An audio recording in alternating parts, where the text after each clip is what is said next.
say I ain't no good, and I'm crazy as a loon. Cause I shave my head in the morning, pick guitar in the afternoon. Just like old Chief and Charlie, I like to lay around in the shade. Well, I ain't got no money, but you better believe I got it made. Cause I ain't asking nobody for nothing if I can't get it on my own.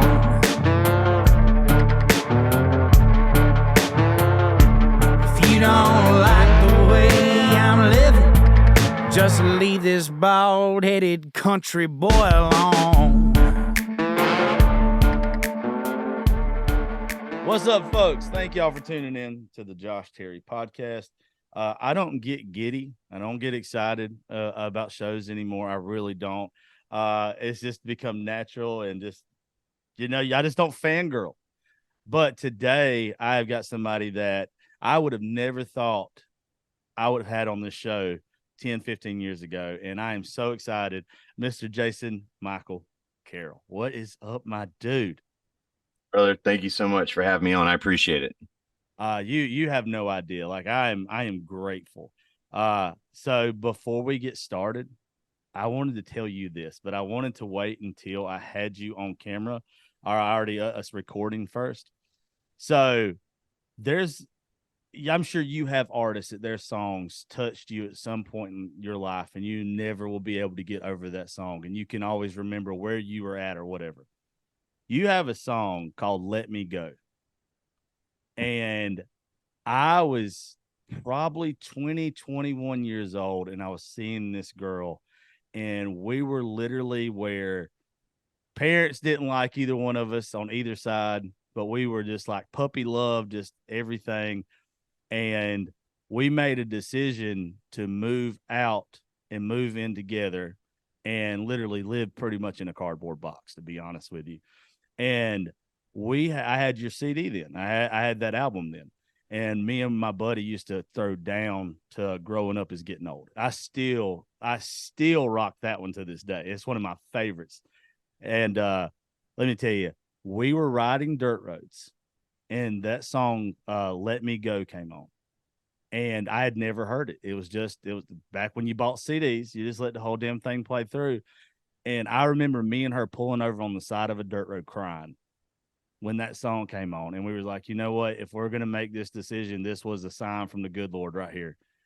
It didn't work out, but it was just one of those moments in my life that it was just like the perfect song came on at the perfect time. And really, I'm all about God sending you in the right direction in life.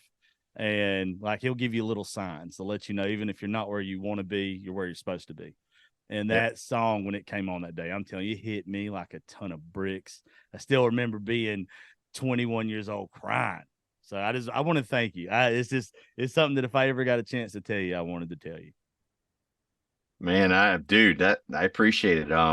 The reason I wanted to record that song was that it was exactly that. I mean, it was almost like hearing Living Our Love Song again, writing Living Our Love Song. I wrote that out of an experience, and we'll get to that, I'm sure, as the story goes on today. But, hearing those from the first intro to that song to the last, I wanted to keep the recording actually similar to what the demo was that I heard. So, it was one of the few songs that I heard that I was like, man, I've got to have this. Cause I was a big fan of, recording my own music. Cause I think as an artist, that's what we're responsible to do.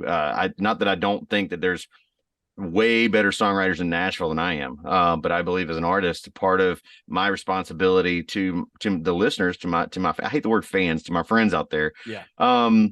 I think is to let them know who I am with the songs I release. And that one really kind of captured it, I'm from Texas originally. So it referenced Texas in there, and I mean, who hasn't been sitting on a tailgate, rubbing on his rough neck, talking about running away while he was puffing on a cigarette and just thinking, how am I going to say goodbye? Yeah. Man, come on.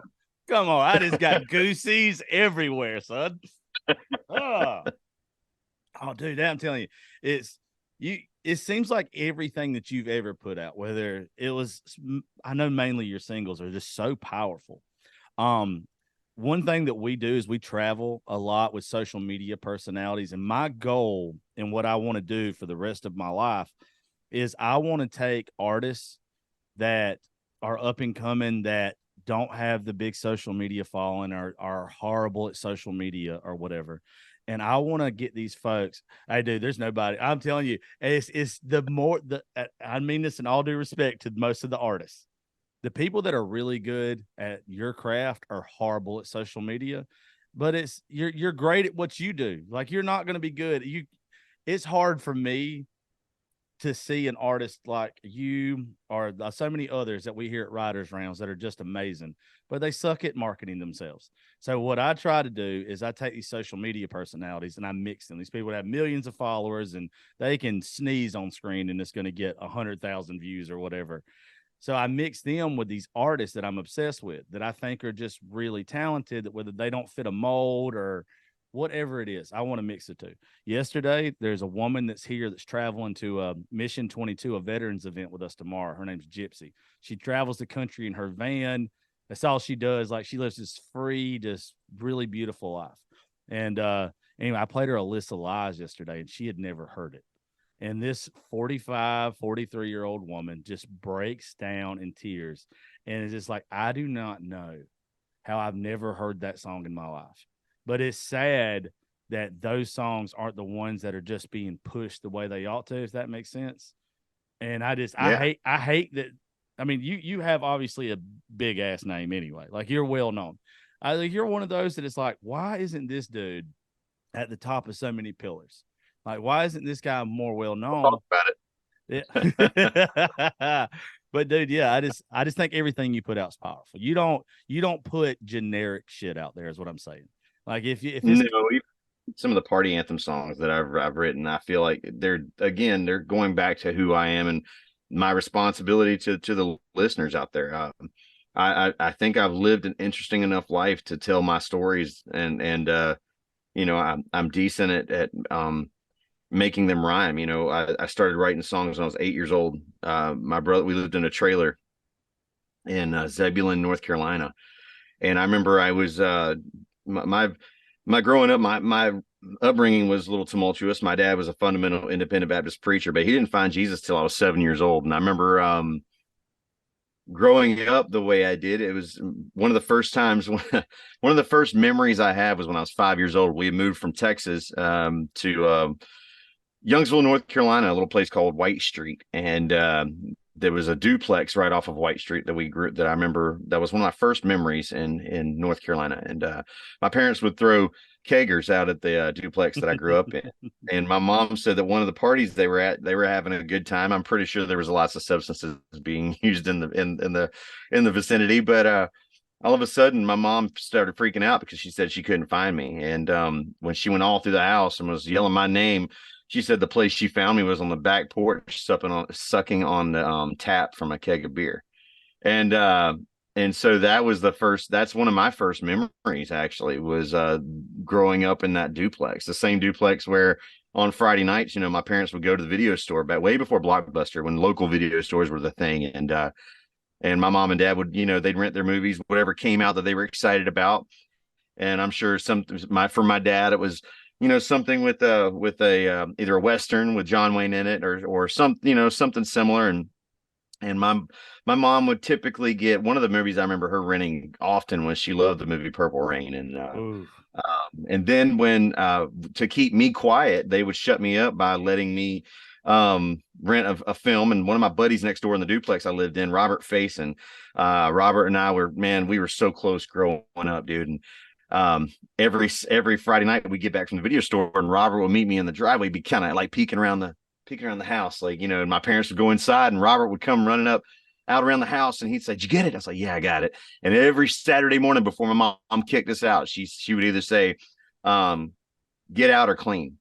And every Saturday morning before we got that speech, Robert Faison and I were dancing to the video that he was hoping I would pick up every Friday night. It was the Michael Jackson Thriller video with the video for "I'm Bad" on the following it up.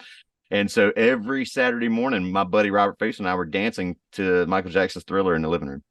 Dude, that is awesome. That is there's a lot of similarities between me and you there. I grew up in a house with a lot of substance abuse, a lot of it, to where I didn't know what it was like to go to somebody's house who didn't party and throw down. I was like, y'all are lame, until you realize, no, they're normal. Like until you realize that maybe you're the parents are the ones that are a little bit out there. But I remember being little and my parents having full blown parties with bands and everything in a little trashy house that's condemned now. And there's pictures of me on a back porch in pretty much diapers to like 3 or 4 and just rocking out with the band. And I'm sure there was a couple times that I picked up stuff that I wasn't supposed to pick up and take a sip of. At 8 years old, that's what I did. So being raised that way, I remember I was kind of struggling with some things and I couldn't sleep. And my brother and I shared a room in the end of the trailer. And so instead of waking him up, I remember, and not wanting to be in trouble with my parents, I went and grabbed my backpack and opened it up and grabbed a notebook out of my backpack. And I remember taking it out of our bedroom and just the notebook and a pen and into the hallway. And then I kind of silently walked to the bathroom. I shut the bathroom door, turned on the light so I wouldn't wake anybody up in the trailer. And I remember going and sitting on the edge of the bathtub and writing out my feelings, writing out my thoughts. And ironically, they rhymed. Now, they just happened around. I don't think I sat down trying to write a song, but I remember something told me to write down what I was feeling. And I didn't have a therapist tell me that. It was literally just something said, go write it down, because I couldn't sleep. And I remember writing it down in my notebook and finally thinking I've got everything out. I shut my notebook. I turned the light off, walked back, put my notebook back in my backpack. And I remember sleeping like a baby that night. And since then, I've been writing songs, I guess, to deal with whatever's going on up in here. And obviously, recently, I found out some more about myself. So that was so now it's all kind of making sense. But yeah, I used to when I grew up, dude, especially when I got to middle school, I didn't realize like I had mental health issues. I didn't know what anxiety was, didn't know what depression was or anything like that. I was always to where like when I walked into a room or walked into the gym or whatever, and I was a good athlete, so I had friends and stuff, but I always felt alone, or I always thought that people were talking about me negatively. It was only later in life that I figured out that nobody gives a damn about you that much to where everybody's talking about you, right? But I learned to write poetry, and I was really good at it. And I got a couple poems that were published in Young Poets of America. But the day, like I think it was in 8th grade, the day that they made the announcement over the intercom was during baseball season. And I got picked on and I got called gay and every sissy word that the guys wanted to call me. So I quit writing. I didn't pick up a pen or paper or do anything again until I don't know if you're familiar with Creative Vets in Nashville. I've not worked with them yet, but I am very familiar with them. Yeah. Well, they've been on the show a couple times. And I would love to work with them. I know a lot of my artist friends that do. Dude, I'll if you don't have Jesse and them's number, I will hook. Oh my God, I love their organization so much. So they were on the show and I was promoting them and some of the stuff that had come in, and I told them that story right there. And I'm not a veteran at all. Like I try to help because I was too much of a baby to serve, to be honest with you. Like I was scared to death of it. I wish I would have, but that's looking back. But I told that story to them. And one of the guys that I'm real close with there, Jesse Wayne Taylor, was like, let's write a song. If you used to be good at poetry, let's see, if you can do this. Let's see if you get it, if you pick up on it. And it was like everything that I had been harboring over the past 20 something years, all the bad shit that had been cluttered in my brain. The first time I sat down, and now I'm addicted to it. I'm addicted. Yeah. I'm addicted to it in a way that like, and I don't care if anything's ever good. Like it's so therapeutic, and it makes you feel proud of yourself sometimes to where it's hard. I mean, I'm sure you know exactly, but you saying that that's what you did or that's what you do for therapy, like starting off. And I relate to that so much because that's really what I started doing it back in the day. And that's why I'm doing it now. I've had people come up to me at shows after I tell a story like that. Usually I don't tell as many stories for like a live show with the full band. Mm-hmm. But an acoustic show, it's broken down. There's really no structure. So I get to take my time and kind of tell why I did certain things and why I wrote certain things. And when I tell that story, I have people come up to me afterwards that are actually licensed therapists that say, actually, that's a great tool that we actually suggest to some of our patients. So it's awesome that you found that on your own. I'm like, wow. Yeah, dude, I anybody that's listening to us right now, I'm telling you, just try. Just put your Yep. thoughts into word or put your thoughts on the paper, and you'll be surprised. Like it just feels so good, man. Yeah. Is that what really got you into like later on? When did you actually start like playing it all? Was the you writing stuff made you want to pick up a guitar? So my dad was pretty musical. I remember he sold one of his favorite shotguns for an Ibanez guitar, which I've actually got in that room over there. But and he regretted selling that that shotgun because it was one of the Remington 1100s that's with a 30-inch barrel, which is any shotgun enthusiast out there, that's one of the best shotguns that Remington ever made, and it's one of the best deer guns they've ever made. And actually, finding one with a 30-inch barrel now is really hard to do. Ironically, about 7, 8 years ago, about 9 years ago, I guess now, trying to do all the math with my dad and everything. About 9 years ago, I found a little mom and pop's gun shop here in Oxford, North Carolina, and had just dropped my kids off at school. Wound up going in there to see what they had, and as soon as I walked in the door, they had a little spinning display case, and the thing was spinning around. And the moment I walked in, I knew what it was. And I said, "Ma'am, how much for that Remington right there?" And she goes, "Don't you want to see it?" I said, "Well, yeah, but," and I was like, "Oh, sold." So I bought that thing, and I remember man, and I let my There we go. Dude, that's awesome. So I'm guessing that when you bought it, you gave it to your father.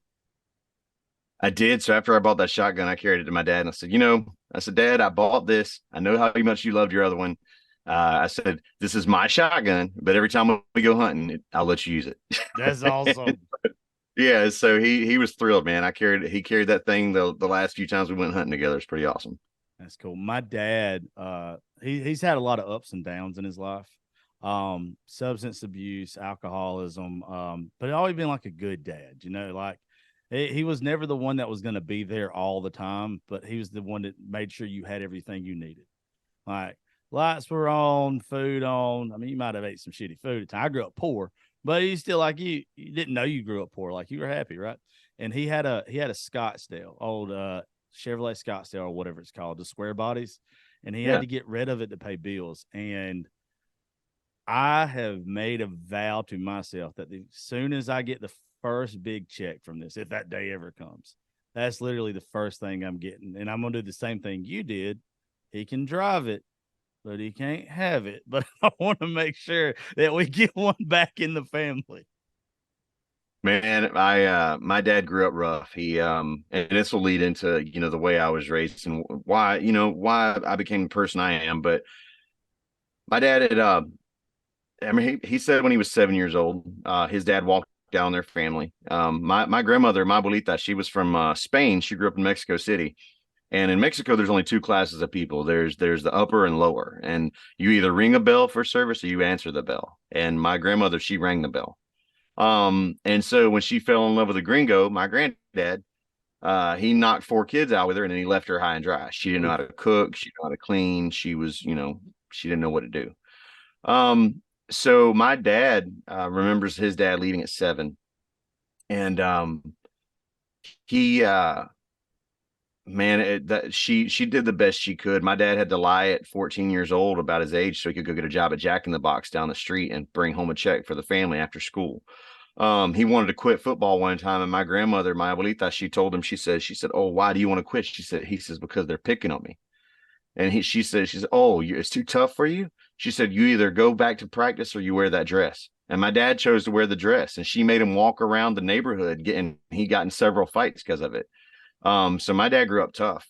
My dad's stepdad, years later, they were sitting at the dinner table, and he mouthed off to my dad's stepdad, "You're not my dad anyway." And my abuelita, she took a fork and stabbed it in my dad's hand while he was sitting at the table. My dad had 4 prongs right here, and he told that story in front of her, so I know it wasn't bullshit. And then he it was just the way he was raised, man. He was a tough guy. He in 1973, he was the most valuable player in the Marine Corps. He got a full scholarship to Rice University because of his football playing for the Marine Corps. He's a running back, and he knew how to take a hit. All 4 of the brothers, my dad's brothers, they all played football, and all 4 of them will tell you that my dad was the meanest and the toughest out of all of them. My Uncle Billy was number 2 in the state of Texas in 1981 for bodybuilding. My Uncle Paul was so good at football that he was actually cast as Dennis Quaid's stunt double in the movie Everybody's All American. And so they all played football, but they all said, "Don't mess with Jim. Don't mess with James. James is mean." And that was my dad, man. I remember when we would get in trouble as a kid, that same trailer, my mom would, I lived in a time where if you got in trouble at school, you got a spanking from the principal. You got a paddle from the principal. And then when you got home and the principal would find out, your mom would find out that you got a paddle from the principal, she'd spank you. And then she'd give you those famous words, "Wait till your dad gets home." And, so then my brother and I, man, we would, give my mom fits sometimes going to bed, and it was nothing for my dad to be on. He owned his own forklift company, and he would come home from work at like 10:30, 11 o'clock at night. And he would literally like come in our house, and we knew we were in trouble before he even walked in the door, because my mom had already threatened us.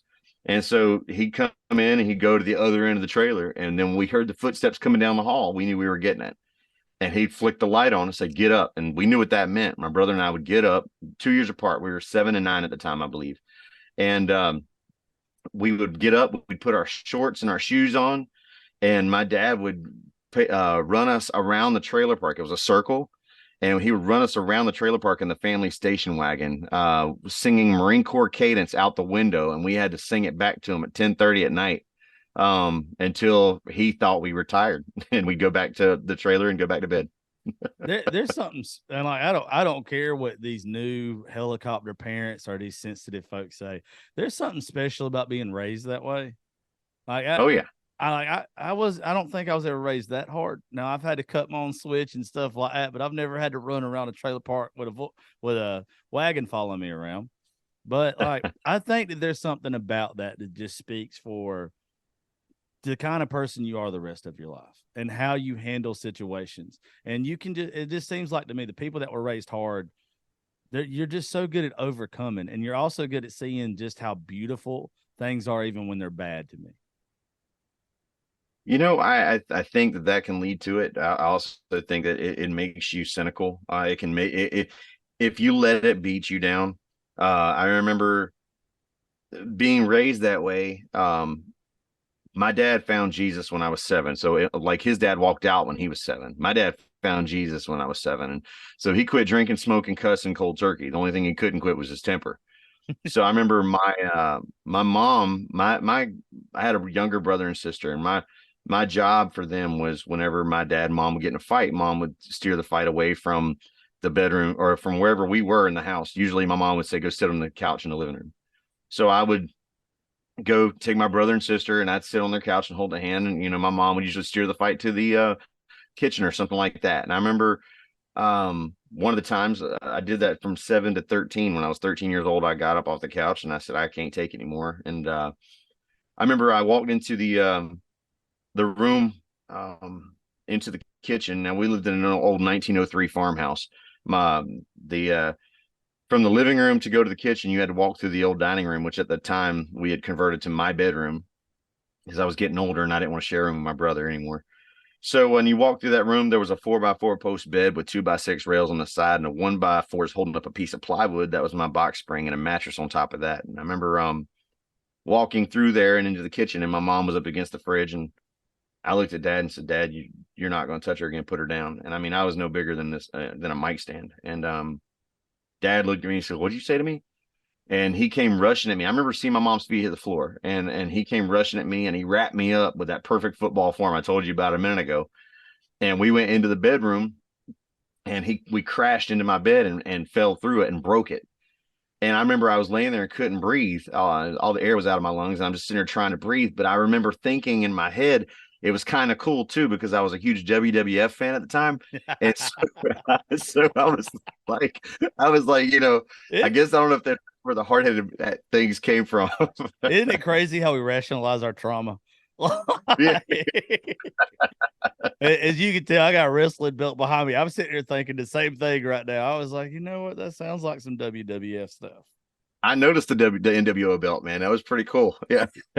Yeah, I'm a like 80s, 90s wrestling fanatic. I don't like the new stuff, but you give me a documentary or whatever on any wrestler from back in that time period, and I'm watching it and I am engulfed. And I turned it on for my kids years ago. We came home from somewhere, and I happened to be home off the road, and it was like a Monday night, and I turned on USA, and Raw was on, and I watched 3 minutes of it, and it's you can catch up not watching it 10 years down the road. It's just different characters, Yeah. So I got back into it. I yelled up to the kids. I was like, "Come down here, watch this!" And I got all my kids hooked on it. We've been to WWE events. My daughters were sitting ringside screaming at somebody. Oh, it's great, man. We had to do some shows. I can't remember the guys. Doc, is it Doc Galloway? He's a bigger dude. I can't remember what their names are. We've got a fella around here that means a whole lot to me. He's got cerebral palsy, and he's got one of the best stories you could ever hear about him starting the wrestling team where we're from. Like literally, this guy, he couldn't play. I'll give you just a little bit about it. Not to take anything away from you, but Matthew Burton was upset that he couldn't play any sports growing up because he had cerebral palsy. The only thing in the state of Georgia they'll allow you to do is wrestling. So this young man, against all odds, like petitioned all these people, got this stuff signed and everything, to where he got the wrestling program started where we're from years after I had left school. And then he wasn't very good at it, but nobody cared because he was the heart and soul of it. So even the first year that they made like the playoffs to go to wrestling, he was 0 for 30 that year. And he went to his coach. It's what a big heart this dude has. He went to his coach and said, I'm not going to compete at state because of I don't want to let the team down or whatever. And they were like, you can kiss our ass. Like we wouldn't be here. We wouldn't be here without you.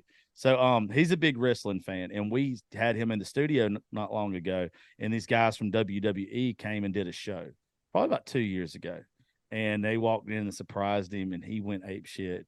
And I know there's still good guys out there with the wrestling and everything now. It's just I can't get into it like I used to. I wish I could. I wish me and my daughter could sit down and watch it, but she does not give two damns. So I wish we could. I wish I could do that like your family does. Man, we've been through our ups and downs. My kids, unfortunately they saw a lot. They missed a lot from me growing up because we were traveling during their younger years. I was Jason Michael Carroll. I was with Arista Records at the time, when they were being molded into the people they are now. And I've got great kids, but after that situation with my dad, that's actually the kind of catalyst that years later, a friend of mine had written a poem about child abuse, and I read it, and I was like, man, that song hit hard. It reminded me of some things I'd forgotten about years later. And I remember leaving the house that night and thinking, man, if I could write a song like that and get this out, maybe that's that therapy I was talking about. I hadn't written a song in a while, and maybe that was it. So I remember going back and kind of talking myself out of it, because the more I tried to sit down and focus on it, the more I thought nobody wants to hear this anyway. Yeah. So I wound up kind of putting it out of my head, and we drove back from North Carolina back to Texas, where we were living at the time. We had moved there, me and my ex-wife, with our then I think it was we had just had our third child. And I remember I sat there, and I've done wine watching TV after a trip like that. And I remember I sat there, and there was a story in the news that had something similar to do with that. And I said, man, somebody somewhere is trying to get me to write this. So I literally sat down and started putting pen to paper and wrote the first verse and chorus in a week and a half. And I was like, man, this is coming together, it's slowly but surely. I said, God, it's, I wish it were faster. And he showed me, because It took me 2 years to finish it to get it to where I wanted to. I didn't like the way the story was coming around. And I remember the first time that I wrote the words Alyssa lies with Jesus, I didn't realize that's where it was headed. Yeah. I was writing down things that rhymed and trying to navigating the story the way I thought. And literally when I said that, it was like, wow. And then that led to me getting my record deal with Arista. I wound up having a manager. We moved back when I was living in Texas at the time, about 2004. At this point, my ex-wife had already moved back to North Carolina with the kids, and she told me she wasn't coming home. Every 2 weeks, every 2 months there in Texas at the time, she would say, "Hey, I want to go back home to my parents." And I would tell her, "Look, I can't afford it to take off work." I was working 2 jobs and a full-time band, and we were really climbing the ranks in Houston pretty quick. And within a 2-year time frame, we were playing the Houston Chili Cook-Off. We were making a big name for ourselves already. And she'd say, "Okay," and about a week later, there's be a knock at the door, and I'd open it, and it's her mom and dad. "We're here for Candace and the kids." Oh, okay. They pack up my family and they take off to North Carolina. And so then I'd sit there, and about a week or two later, she'd say, "We're ready to come home." And I'd say, "Well, can they not bring you back? They came and got you." "Well, we'll stay here till you can." So then I had to find a day in between, 2 jobs and a full-time band that I had a day off. And I would drive 18 hours back to North Carolina from Houston, spend that evening with my family or whatever friends I hadn't seen in forever, get up the next morning with screaming kids and typically a screaming ex-wife or wife then. and we would drive back to Houston in one day, so I could only miss one day of work. And that's what we did the entire time we were together. I remember when she left the last time, she said, "I'm not coming back." And at that point, I was working at a bar. I was opening a bar every morning, and I was counting in the drawers, and my staff would come in at around 10, 11 o'clock. And I remember I'd sit there. I got really good at drinking whiskey and doing that touch screen 11 ball machine. Yeah, I know what you're talking about. And I remember there were days when I'd wake up and I'd be in my bed at the trailer I lived in Houston, and I had no clue how I got there. And my keys were on my counter. My car was in my driveway. And I'm like, there's no way in hell I drove. And turns out my staff was loading me in their car. One would follow in my car. They'd get there. They put me in my bed in my house. And then they'd go and back to the bar and pick up the other car and go home. And I did that for 6 months. And there was a thunderstorm outside that I remember the power went out. My fan went off, and that's what woke me up. And when I was sitting there and I heard the rain beating against the side of that trailer, and the trailer felt like it was shaking. I remember I got up in the middle of the night and went and lit a candle in the living room, and something just told me that I needed to write something. And I wrote a song sitting there, and again, it was that therapy that no one ever told me how to do, but I've always done it. And I wrote a song called "Broken Again," and it's about a guy that they're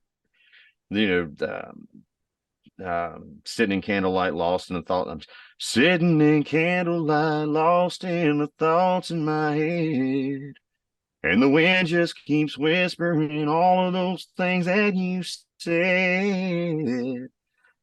I know when you packed your things that it was all for the best, but divorce seems so final, and without you, then I've nothing left. And I remember the guy at the end of it, I didn't know where to go, and he jumps out the window. And that's how the song ends. And so I realized at that point that I was going to kill myself if I stayed in Texas any longer without my kids and my family, and I was going to drink myself to death probably then. So I told my band I was leaving, and I packed up and I went back to North Carolina. And I tried moving in with her. It didn't work out. I wound up going down to Charleston, South Carolina to do a show. And on the way into town, we were literally going over the bridge into Charleston. She called me and said, "Hey, don't worry about coming home. Your shit's at your mom's." And ironically, all my shit wasn't at my mom's. She kept a lot of stuff, including like one of my favorite guitars, but that's a whole nother story. And I remember I told that story to Jeffrey Steele when we were hanging out one day in Nashville, and we wrote a song called "Home." And literally the opening line is, "I was on my way to Charleston when she called me from Austin, and it was raining. Don't it figure like it always does when things go wrong? And I could listen to you do that all day long. I'm just letting you know, like all day long. and we wound up Alyssa lies when I moved back to North Carolina to be near my babies. My mom, we were playing a show in Greensboro, North Carolina. I got hooked up with another band that I used to play with a lot of those guys before. And my mom was like, "Hey, I know you're going to be at a show Thursday night. I know it's late. I know that you're not getting back to the hotel till late." And she was right, about 4 a.m. And she said, "I know you don't want to do Nashville Star or American Idol." I said, "No, I don't." She's like, "But Jason, you'd be so good at it." I said, "Mom, I don't care. I said, I'm already in a band. I've got my path figured out." And she said, "Well, okay." And then she hung up the phone and she called me back and she said, "I know you're not getting in bed till late, but I signed you up for this thing. It's at the mall. Go audition for it. It's a local American Idol contest called Give Me the Mic. Do it for your mother." Well, the line started at 7:30 the next morning. I got in bed at 4 a.m. So I had to drive an hour from Greensboro. So you do the math. And wound up going to do the show, wound up getting on the show, wound up winning the show. And the prize for winning the show was auditioning for record labels in New York City. Now, I'd never been to New York City before, so I did get to see the Statue of Liberty. It was pretty awesome. But it really was like I went up there. The hotel they put us in was shady as hell. There was drug deals going on in the hallway. I did not feel safe. It was crazy, man. And it's different when you go to New York and there's drug deals going on in the hallway, but your boys can do drugs out in the yard. And you're like, all right, you know. And man, I remember getting there and going and auditioning, and the elevator was broke in the building that I had to go audition in. So I remember I had to climb 7 flights of stairs. When I got up there, I opened the door and looked like an FBI interrogation room. There was one light in the center of the room, shining down in the middle of the room in a chair. And I walked up and they said, "Go and have a seat." And I could not see the people talking to me. There were silhouettes. And I sat down and the guy goes, "Go ahead and play something." So I had a guitar and I played a few of my songs. And when I got done with the second or third song, the guy looked at me and goes, "We really like country, dog, but we can't help you." And so I did not, I didn't get anything from that show except for going to New York City. And when I got back, a guy was watching it to make fun of a friend of his on it. And he introduced me to Don Gaiman, who produced Hootie and the Blowfish, John Mellencamp, Tracy Chapman, REM, the list goes on. And we went down to Charleston because he was talking to Hootie and the Blowfish about their new record, Looking for Lucky, at the time. And when I played Alyssa Lies for him, he looked at me and said, "Let's go to Nashville and get a record deal." Hell, dude, I didn't even realize you were on Idol. I'm not a big Idol person anyway, but I didn't even realize. Like, I've just always known you as I wasn't on American Idol. I didn't really boycott those shows. I was in a band. I didn't want to be on them. This was a local American Idol contest. Okay. Fox did it across the country. Got you. Yeah. When you said you won it, I was like, you meant the competition that day. I misunderstood what you had said. It was a local competition. I think it went 6 weeks long. It was like June and July when they aired the shows, but we did all the filming for it like in the first 2 weeks. Yeah, I don't like those shows for several reasons. I'm a big person into I think that talent should always win. Like, it shouldn't be all the other things. It shouldn't be what you look like. It shouldn't be your popularity or anything. Like, if you're the most talented, if you're the best songwriter, if you're the best singer, that should be what's out there. Not just because it's, I don't know, just because they think they can sell it or market it. I don't much care for that. Yeah. And that I'm not a big fan. Seems like they put. I've got a lot of friends that have done it, and that seemed to be, their avenue of getting picked up. I mean, look, Morgan Wallen did it. Carrie Underwood, she was a label mate of mine at Arista. That's how she blew up. Scotty McCreery is a hometown guy here near Raleigh. That's how he did it. I remember before he left to go audition for American Idol, he opened for us at the Long Branch, one of the last shows we did there.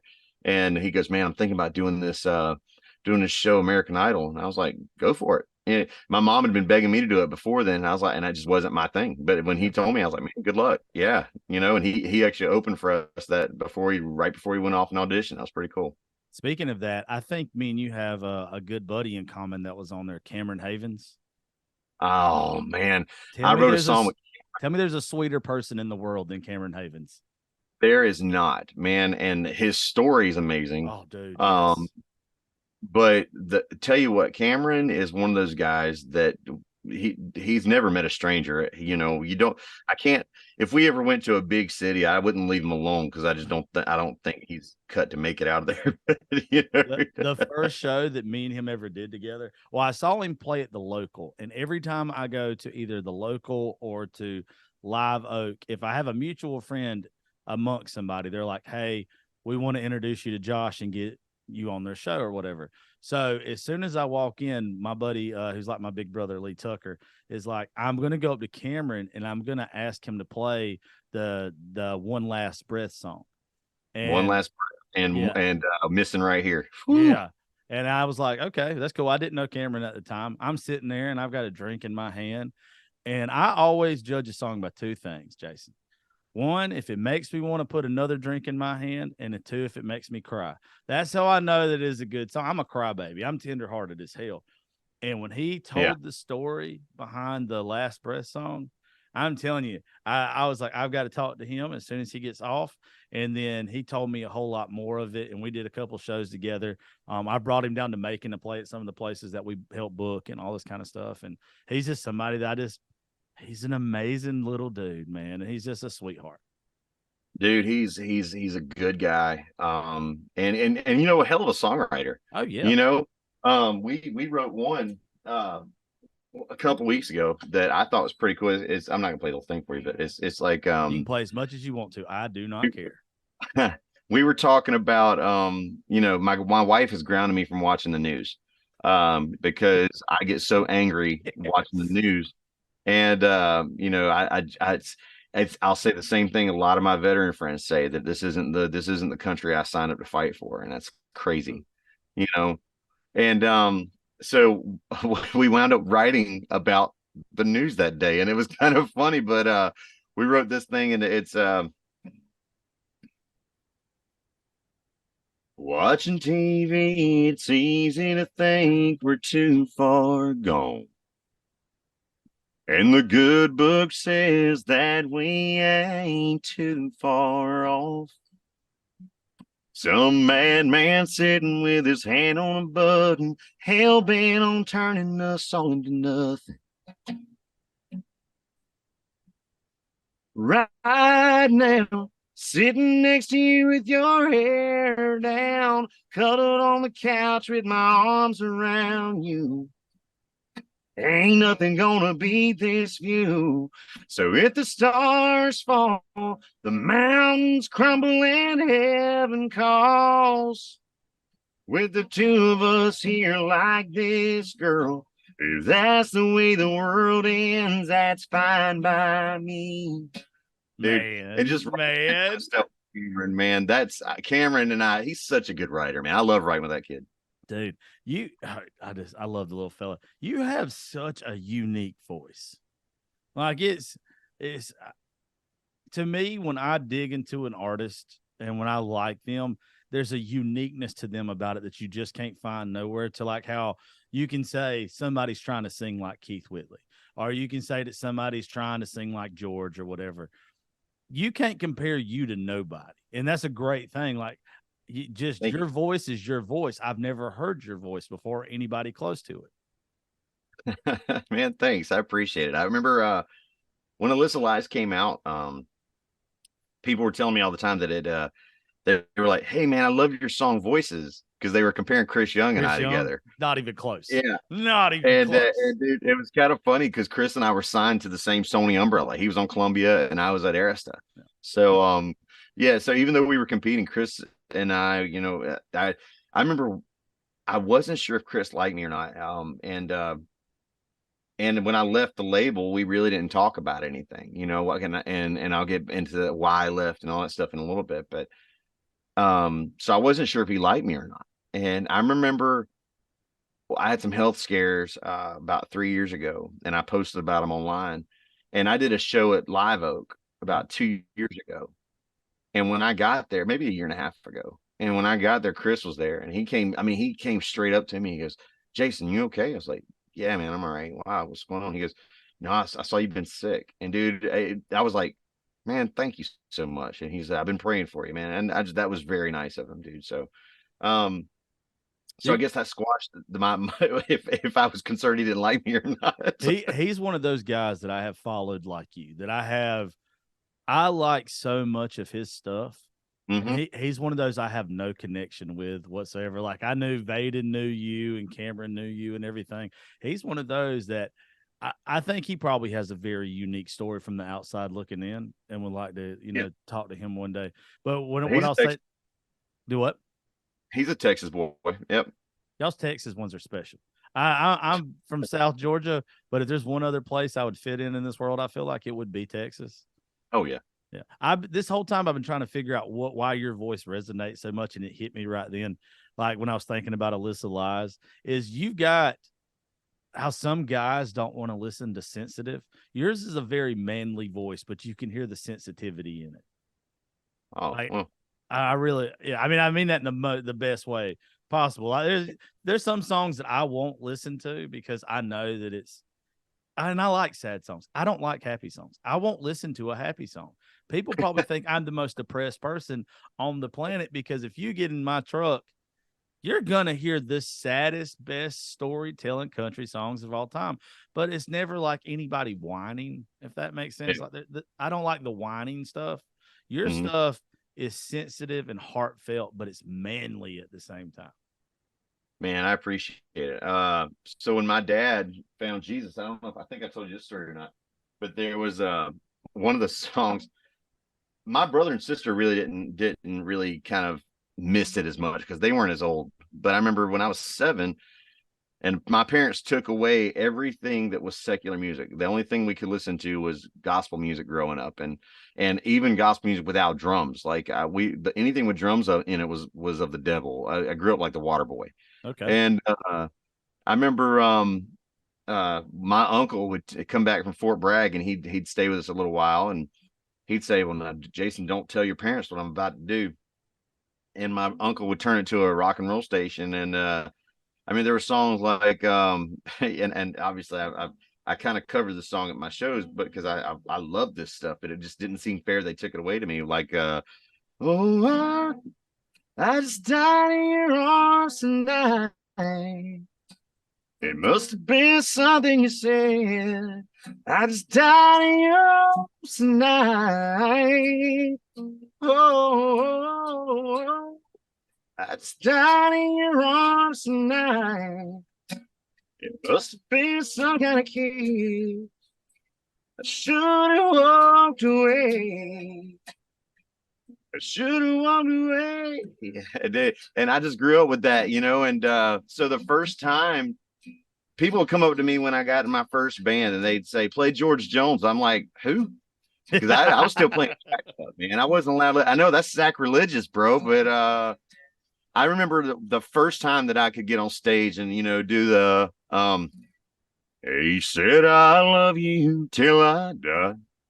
And dude, when I did that, dude, people started cheering, and I was thrilled because I finally was playing catch up to good country out there instead of and not that the stuff we weren't playing as a cover band was good, um, but man, I remember the first time I could do that, and then being fortunate enough to go to Nashville and become friends with George before he passed away.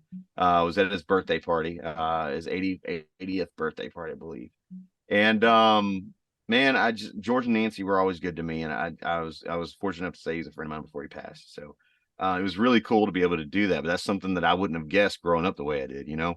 Dude, that is insane. I've recently got to be friends with Georgette. And Oh yeah. and she's done the show. And Oh, she told all the stories, and I would imagine George would have liked you just from the little bit I've talked to you, because she kind of broke down what George liked in new artists and what he didn't, and what he stayed away from, and who he wanted around. And it just seems like he would have resonated with you. Man, I appreciate it. By the way, I'm very envious. I am extremely envious that you got to go to his birthday party. I missed him. It'll be one of the saddest things. I missed him the last run he did coming through Macon, Georgia. I'm right below Macon. But I was young and I didn't appreciate him at all. Like I liked he stopped loving her today, just like everybody else. But I didn't appreciate everything else shit. It's like I always tell people this with Willie Nelson. I thought Willie Nelson was horrible until I turned 30 years old. And then I love his voice now, but I would be turned off by his voice when I was younger to where I didn't want to listen to him. And then you're like, no, this is what's so great about him and his songwriting and his songs. It took me for a long time to get into Willie, and now it's just one of those things. You don't know what you're missing until you find out what you're missing, is what I'm getting to. Oh man, and so when I finally got back into, and into the band and things were starting to work out, and I come back from Texas, I wound up getting involved with that show, winning the show. Met Don Gayman. He said, let's go to Nashville and get a record deal. When we went to Nashville, we auditioned in July of 2005. We hit probably 6 major labels all in like a 2-day period. By the time we got to the second day and probably the 4th or 5th label, they said, yeah, we know that you were at so-and-so yesterday and so-and-so yesterday. And we're like, okay. They said, you're from Rock World, aren't you? They were talking to Don and my manager at the time. And they go, yeah. They said, that's not how we do things in Nashville. But something must have worked, because we left home. We left Nashville, wound up going to, coming back home. I went back out on the road, was doing some shows, and we were expecting a call from Sony saying we got the deal, and nothing happened. And we're like, well, that doesn't seem right. We auditioned. Joe Galante actually got up at the audition and came up and started speaking to me. And Jim Catino said, that doesn't happen. That's a big thing. So thank God Don Gayman was on board, because he actually called Joe directly. He said, hey, Joe, we all felt that. What happened? And my manager had gone behind our backs and was like, well, we want to be signed in next week, and we want the record to come out in 6 weeks, and we want to be on a full tour. And Joe told Don, he's like, we can't follow that schedule. Yeah. And Don's like, that's not what we're looking for. And Joe said, well, if you can, buckle up and kind of mold to our schedule, then we'll sign him. And Don said, yeah. So because of Don Gayman, I want to get him my record deal. Same manager that after we got signed, we signed our record deal on December 17th, 2005. And after we got signed, there was Brad Paisley come through with Sarah Evans in Raleigh. And my manager, the same guy who almost lost me the record deal, he was still my manager at the time. Again, we didn't have a product out with Sony yet. He went to the Brad Paisley concert, got tickets from Sony, wound up going to the show, and wound up interrupting Brad's meet and greet. And I heard a story from one of my record reps that, and the thing is, we'd opened for Brad in Raleigh at the Long Branch 6 times. Brad, I used to do the show. Brad would send somebody out after the show to go get me and bring me to the tour bus and ask how I thought his show went. Yeah. So Brad and I were friends. And my manager went and busted up on Brad's meet and greet and said, hey, I work with Jason Michael Carroll. We're label mates of yours now. And the rumor has it that Brad looked at that record rep and said, I'll never work with Jason or his manager. Woo. Because of that. And to be fair, when I was there, Brad never acknowledged me hardly. Yeah. So, and that was kind of hurtful, because he was one of those people I used to look up to. So it is what it is, but I wound up firing that manager before Alyssa lied. It was the right move. Yeah. Well, I've had to learn, dude. You just got to play it different with these personalities and with anybody, like in this industry. The first time my show ever got into the top 100 in the world, it was the same week that another one of our friends, Vaden knows them, that they were doing the Say Something We're Saying rounds back in the day at Live Oak, and they had Ashley McBride playing there. Well, one of the things that I really got in trouble for when I worked in radio was I would play a lot of Ashley McBride, a lot of Brandy Carlisle. I'm down here in the Bible Belt, and people didn't really resonate with their music, but I was like, this is so good. Like, this is great.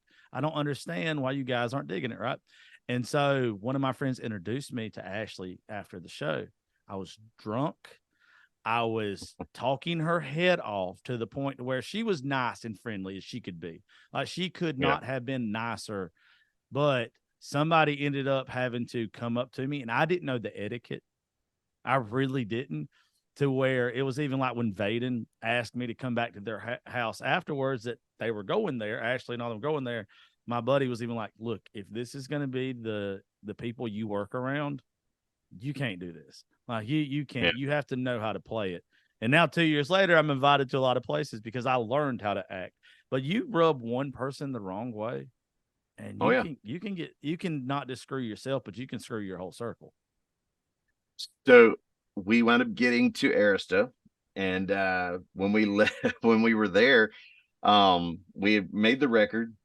The first single, people don't know this, but our first single at Off Waiting in the Country was not Alyssa Lies. It was a song called Looking at You.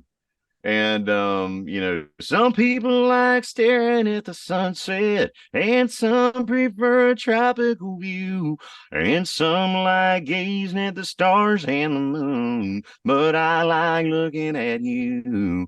Ooh. And so that was our first single, and we were going to country radio across the country, and everywhere we'd go, they would say, they'd spin Looking at You, so we get the spins, and then they'd say, can you play one live for us? And we'd play Alyssa Lies. Whoa. And I remember those phone banks would light up before we were done. And I remember some stations we left, we were getting calls from my record rep was getting calls 30 minutes after we left the station because people were calling in about that song still. Yeah. And I remember it was the craziest thing. We were on our way into Sacramento, California. We were on our way somewhere to California. It wasn't quite Sacramento. Sacramento's coming in with the next story for Living Our Love Song. But we were on our way into California, and I remember we got a call from the label, and we'd already been visiting a few stations out that way. And they said, Jason, we thought we had a plan for this thing, but this thing is blowing up right here, and we can't control it, so we're not going to try to. We're going to go with Alyssa Lies as your first single. And I was a little nervous about putting out a ballad first because I've always considered myself a rocker. I modeled a lot of my stage show after Aerosmith, and the long hair was, and I've got scars from my mic stand I've had for years. And I was like, oh, you sure?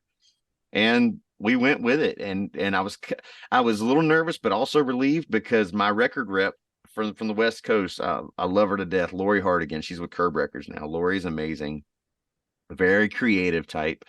Lori got this bright idea for the song Looking at You, which is what we were promoting out there in California at the time, to do acoustic shows to meet the fans for the radio stations at petting zoos. Get it? Looking at You, EWE. So we wound up going around, and that wasn't good enough. Lori went to the adult store and bought a blow-up lamb. So there was a blow up sheep on our tour bus with holes everywhere. You can, it's from the adult store. So Lori, dude, she brought this thing on the bus, and I'm like, please don't bring that out. And she carried it under her arm every radio station we went into. And we wound up using the holes for the Sharpies that we collected on the road. So there was Sharpies stuffed in this dang sheep everywhere. And I remember, so we wound up going and doing this. We started doing this, thing where we would go in and play Looking at You at petting zoos. And Lori wound up saying, well, when they switched gears, she gave the lamb away to the last radio station that we went to that was still promoting Looking at You at the time. And so thank God the lamb was not on the tour bus anymore, because that was definitely something unique that I wasn't sure, if I'd be able to live down people seeing the lamb, the adult store sheep on our tour bus. I'm sure there's a lot worse on others. I think that the lamb is probably more on the PG side than what most people have. But Alyssa Lies became the fastest rising single in country music history besides Achy Breaky Heart 15 years prior. Dude, I can imagine. It's one of those songs. I know you haven't had a chance to listen to any of our shows or anything, but I try to teach all these young artists that we work with, especially from my area. I'm the only studio that's like this in Georgia that wants young artists to come in here and sit down and write, help them with their social media, help them just like grow or whatever. And then I take those artists. Like, we're not contract, I'm not a manager. I don't get no money, nothing like that. It's just, if I believe in you, I want to help you progress, because this is all I do for a living. It's just this right here. But I'm big on morals over money, for one. But the second thing is legacy. Like, I like the artists that write the songs that when you hear it 20 years later, is still as powerful as it was the day it came out. And I could imagine Alyssa Lies forever is going to be one of those all-time songs that no matter when you hear it, where you're at, it's going to strike a nerve that even if it's, if it hasn't got any radio play in years, if it hasn't, that it's still going to be when that person hears it, it touches them in a way that 99% of the songs that's ever been written can never do. And I think it'll always be special. I think that's to have that in your bag is just something that you can always just hold your head hella high to. When we first came out with it, we started going around the country and promoting that song. So we went from east to west, and then when they switched gears on us, we went back west to east, touring again, promoting that song. And there were songwriter events that I'd go to, or there was acoustic shows we go to. One of them was we did a show in Illinois for Walmart, and we did a lot of Walmart signings at the time. We'd go show up to a Walmart and play acoustic in their electronic section, and we'd sign every CD they had there, and one meet and greet after one of the Walmart performances, people come up to me and tell me how much the song meant to them. A lot of them were in tears. But there was one family in particular in Illinois. They came up to me, and that all of them were in tears. And the man came up first. Usually the father was in the back, bringing up the rear of the family. And this guy was in tears, and he looked at me and he goes, "Thank you for Alyssa Lies." And I said, "Oh, well, thank you for listening, sir." And he goes, "No, I was the abuser." And he said that standing there with his family, and his family's in tears beside him. He said, "Hearing your song made me realize that I needed to be different." And dude, just wow. I mean, that's more than I could have asked for. Thinking that's more than I could have thought or dreamt up when I wrote that song. Dude, there's just nothing you can say about it. That's beautiful. I mean, it really is. It's where if you have the power to change somebody through music or through whatever you're doing in life, I think that's what you're supposed to do. A lot of us get confused about what our purpose in life is, and we're always looking for it. But I think sometimes our purpose is us. I think we take all the bad or whatever we could come up with that we've been through, or our trauma, or whatever you want to say, and if we turn it into something that helps somebody else, I think that's why we're supposed to be here. Yeah. I think I've been dealing with that a lot lately with some of the latest changes in my life. And I mean, I'm sure we'll talk about that in a minute, but, so going back on tour, we went from Alyssa Lies, again, fastest rising single in country music history besides Achy Breaky Heart 15 years prior. I was pretty proud of that. To the record was done. We were on our way back into California. Now, this is where Sacramento comes into play. And I remember we played in Sacramento, California. We were on our way back into town that night. We were visiting the radio station KNCI the next morning. And I remember my guitar player, Tim Galloway, came up to me and he goes, "Jason, how do you write a song?" And I thought it was a weird question. I'm like, man, and I've said this not being a smart ass, but I really thought, I was like, dude, I said, maybe go ask a songwriter, and he laughed. He's like, well, "Didn't you write Alyssa Lies?" And I said, and I intentionally, what I meant was there's so many good writers in Nashville. Yeah. Like it's at your fingertips. Go ask a good songwriter. And he said, "Well, you wrote Alyssa Lies." And I said, "Yeah." He goes, he said, "Well, how did you write it?" And I said, "Well, I'm kind of, he was noodling on the guitar." Yeah. And I remember as he's noodling, I said, "You're not hearing anything with what you're doing right now?" And he goes, "No." And I said, "Well, let me tell you what I'm hearing." And the moment I said that, my mind went back to 2004 when I moved back from Texas. And I wasn't sure. I mean, if I stayed there, I was going to drink myself to death. And I wound up getting in my band. And there was a girl that I hadn't seen in 7 years at that point.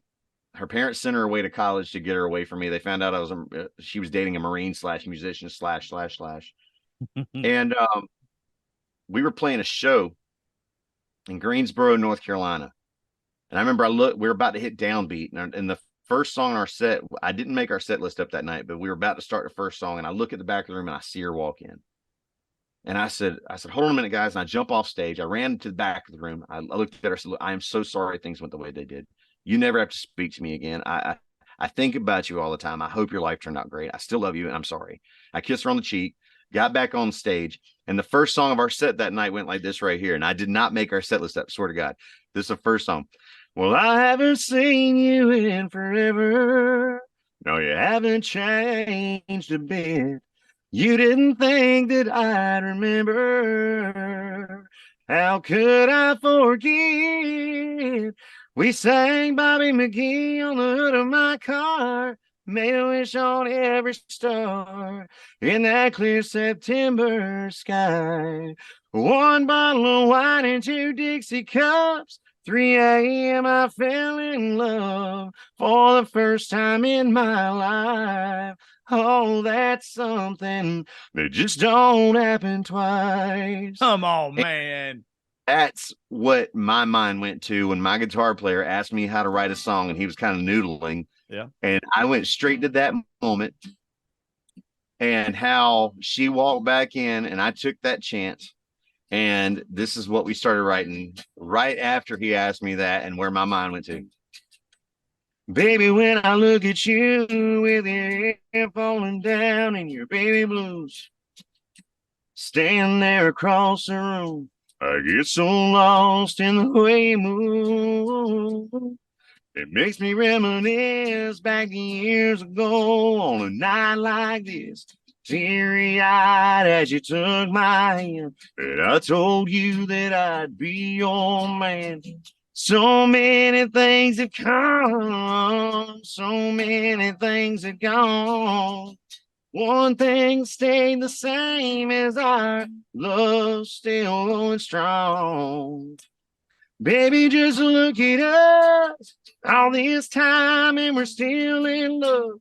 Something like this just don't exist between a backwoods boy and a fairy tale princess. People said it would never work out, but living on dreams with shattered all doubts. It feels good to prove I'm wrong.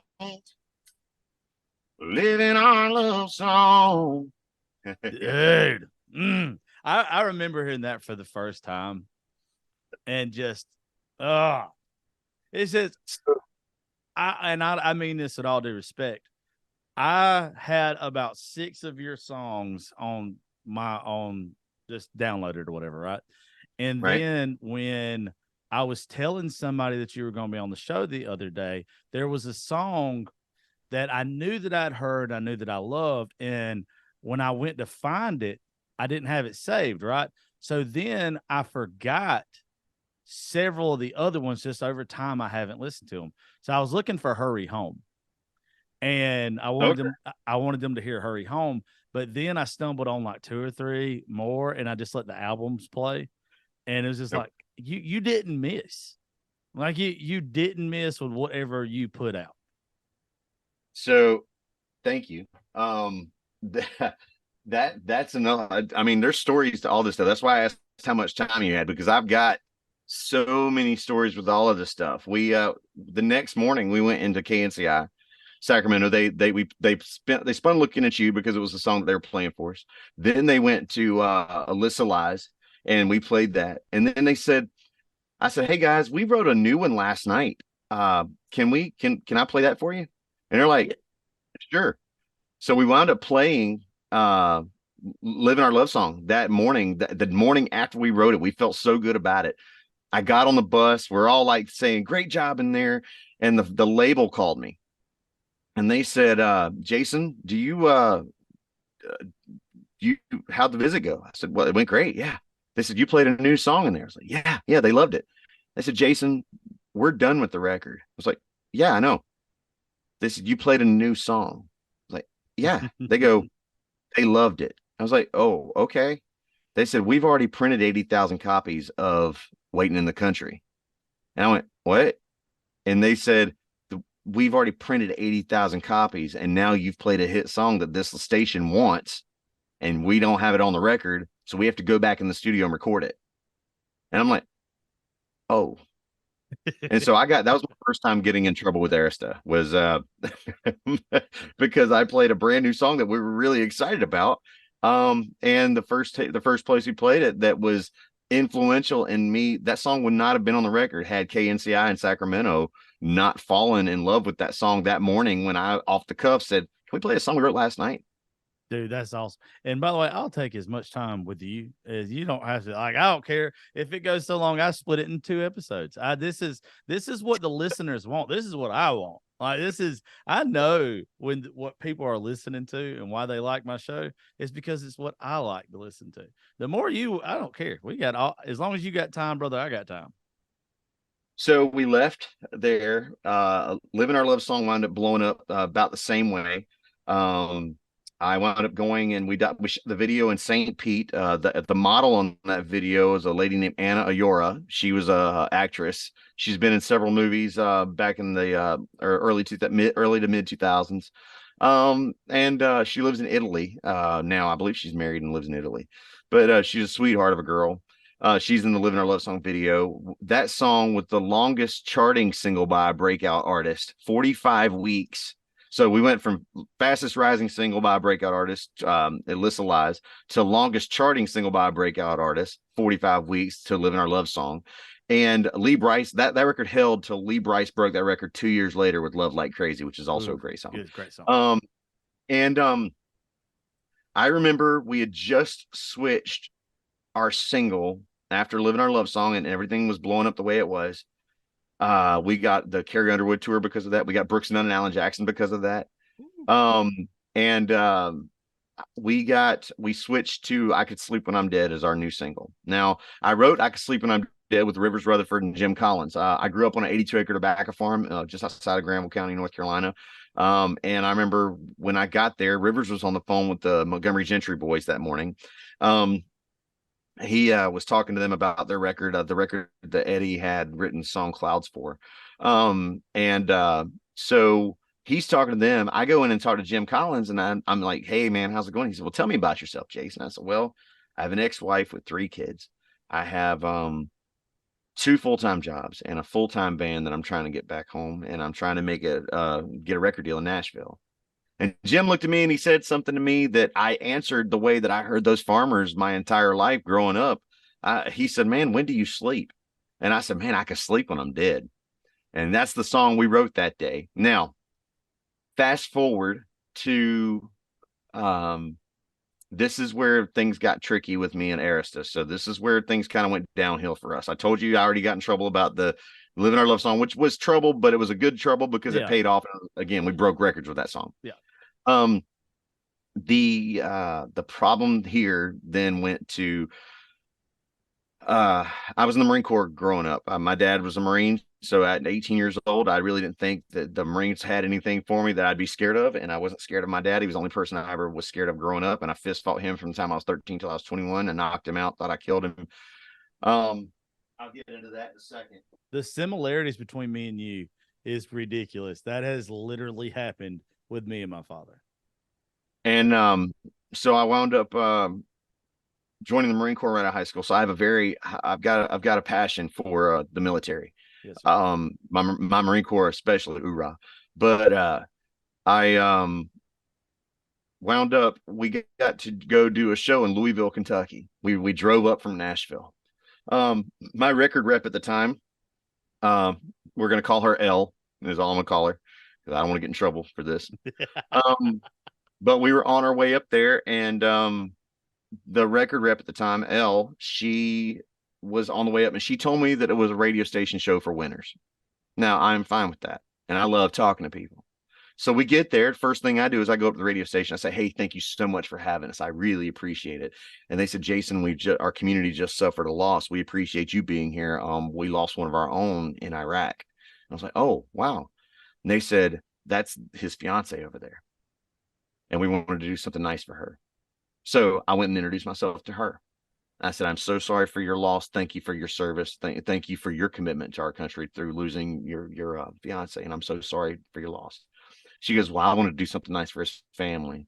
Invited all those people. So everybody there, it was not a winner's show. It was a show to bring the community together.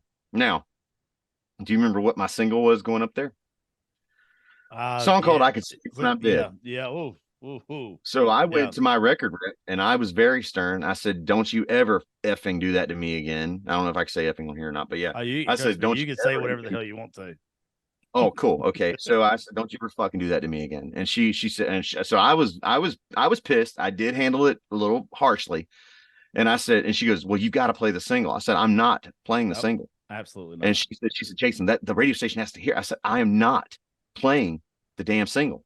Yeah. And we left there. She was pissed at me, and we did not play the single. That night we got in the car. We were on our way back to Nashville driving. You don't think that was an awkward 3 hour drive from Louisville, Kentucky. When we got in the car, I got a call from the label saying, "Jason, the whole staff's ready to turn on you because of this one woman, Elle. She went and had the whole staff ready to turn on me because I was not willing to play a song that I wrote that I'm proud of, but I was not going to play it there." And so that was the beginning of the end for me at Arista. That was when that stuff started falling. Yeah, that to me, you probably handled it a lot better than I would have. I've been in situations to where anybody who's worked in radio or whatever, they know, like, there's just certain times you play stuff and there's certain times you pull stuff. And I don't care what some consultant says 600-700 miles away about what I'm supposed to be playing or anything like that. There's a time and a place for every song. And Yeah. there's just sometimes you need to chill with that. I used to get in trouble for pulling songs all the time when it was an emotional day for some reason. It was Yeah. like, this doesn't need to be on radio, but let's add the stuff that does. Yeah, man, that was part of it. And then there was a song that was the first major issue I had at Arista. And again, L and I'm gonna give another guy a name, S. L and S did not they were the ones that called me and said the whole staff was ready to turn on me. So now go down to Ocala, Florida. And we're down in Ocala, and in Nashville, there's these things called holds. You're Yeah. familiar with holds, right? Yeah. When somebody hears a song, an artist hears a song, it's like a gentleman's agreement. Somebody Yeah. wants to hear this song, want to record it. So they'll say, I'm going to put the song on hold. The publisher then won't pitch it or let another artist cut it. It's a gentleman's agreement. There's no contract, but until you record your record, whether you record it or not, then that song will be yours until you do or don't. And then it goes off hold and it's yours or it's not. And so there was a song that I wanted, and I've been burned by the same artist twice. I'm not going to say his name, but it rhymes with Blake Shelton. And and Yes. and I love Blake. Yes. I love Blake to death. He's one of my favorite people.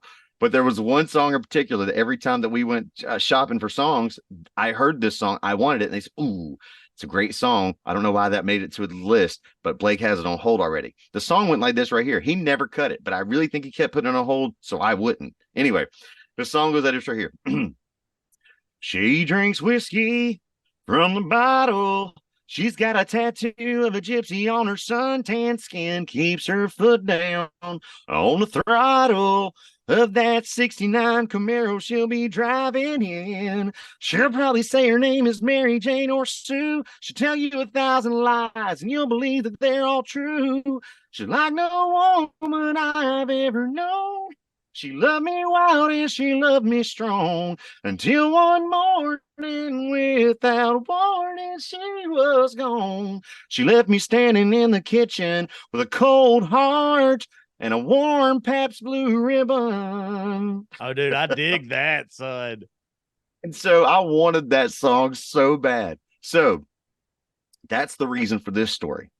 We get down to Ocala. We've not even discussed the second record yet. We're still working I Could Sleep When I'm Dead as a single. And we're doing a guitar end around. If you've ever been to an end around before, for those of you that don't know, at the end, an end around, it's one artist plays, another artist plays, another artist plays, another artist plays. By the end of the night, each artist may get 4 songs. And so that night, it was us, Joe DiMessina, Lone Star, and Chris Young.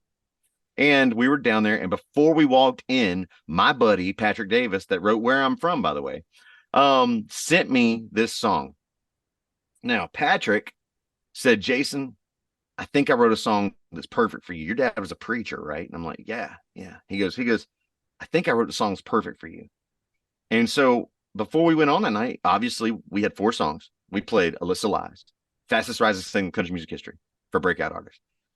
We played "Live in Our Love Song," longest charting single for a breakout artist, country music history. We played "I Can Sleep When I'm Dead," our current single that was still climbing the charts at the time. And then I played a brand new song, and we played "Where I'm From." Ooh. And the reason we played it that night was because I was afraid somebody was going to put it on hold. I'd already been burned twice. So when we left the stage that night, I got a call from the label, and they said, "Jason, show went great." Yeah, went great. They said, "You played a new song tonight." Yeah, I did. Why? We haven't discussed the second album, Jason. Oh, okay. I said, "But Blake Shelton." So I kind of forced their hand with recording "Where I'm From." The label had no clue about that song, and my buddy Patrick sent it directly to me. And that was kind of, I kind of forced their hand, but I'm glad I did. I'm sure they're glad we did too, because it became my third top 10. I know I haven't been on the other side with the record labels and everything, but it just seems like when you would have something that you know is not going to miss. Like you had to know when you heard "Where I'm From," it ain't missing. It just seems like they would want you to tease it to the point that there was just more juice behind you. There was more heat behind you. I felt so good about those songs, but sometimes you kind of wonder what their motivation is, because and I think in Nashville you run across a lot of what people call yes men. Mm-hmm. Because some people they just feel like they have to say something, even though something's working. They have to come in, they're new to a program, and they have to change it or say something so to stake their claim. You know what I mean? Yeah. And my first co-write in Nashville, Tennessee was a song like you're talking about. Why would people turn their back on something that seems like a guaranteed hit, And my first co-write in Nashville, Tennessee, ironically, man, and it was so far out of my league, but I was so grateful for it. Was with Radney Foster. Now, for you that don't know out there, Del Rio, Texas is my desert island disc. I want to put that record on. No matter what mood I'm in, Del Rio, Texas can get me there or take me out of it, whatever I'm looking for. And for those of you that don't know, Radney had a song called "Just Call Me Lonesome. Heartbroken then some, 'cause I ain't got no one since you've been gone. You call me baby, well, I've got a new name. I don't need my old one. Call me lonesome from now on." And Radney was out of my league, but that day I had a co-write. We're sitting in his basement at his house in his wine cellar. And I'm sitting there talking to him, and it was like the same week I signed my record deal. And for probably 3 or 4 minutes, we're just sitting there looking at each other. Radney's trying to come up with an idea. And all I can get in my head is, "Oh my God, this is Radney Foster." and he looks at me, and I'll never forget this. My heart sinking into my feet. He grabs his guitar and he puts it down and he goes, "You know what? Let's come back to it in a minute. Let's go grab a cup of coffee down the street." And I remember thinking, if we walk out of this room, we're not going to write today. Yeah. And it broke my heart, because I was a huge Radney Foster fan. So I sat there and started doing this right here. And Radney goes, "What are you playing?" And I said, "Man, just something I came up with in the hotel room last night." And he said, "Whatever that is, keep playing." And so I wound up playing it. And 2 hours later, we wrote a song that so many people had requested at live shows, because I started playing out live. And so I thought I was going to make the record. And when it didn't, I went to the label and said, "Hey, why are we not putting this record out?" And they said, "Well, it holds women in a negative light." And I was like, "What?" It said it talks about women cheating. And I went, "Well, women cheat too." Yeah. And they said women won't like it. And I went, "That's funny, because at my shows, women are the ones that request this song the most." The song went like this right here.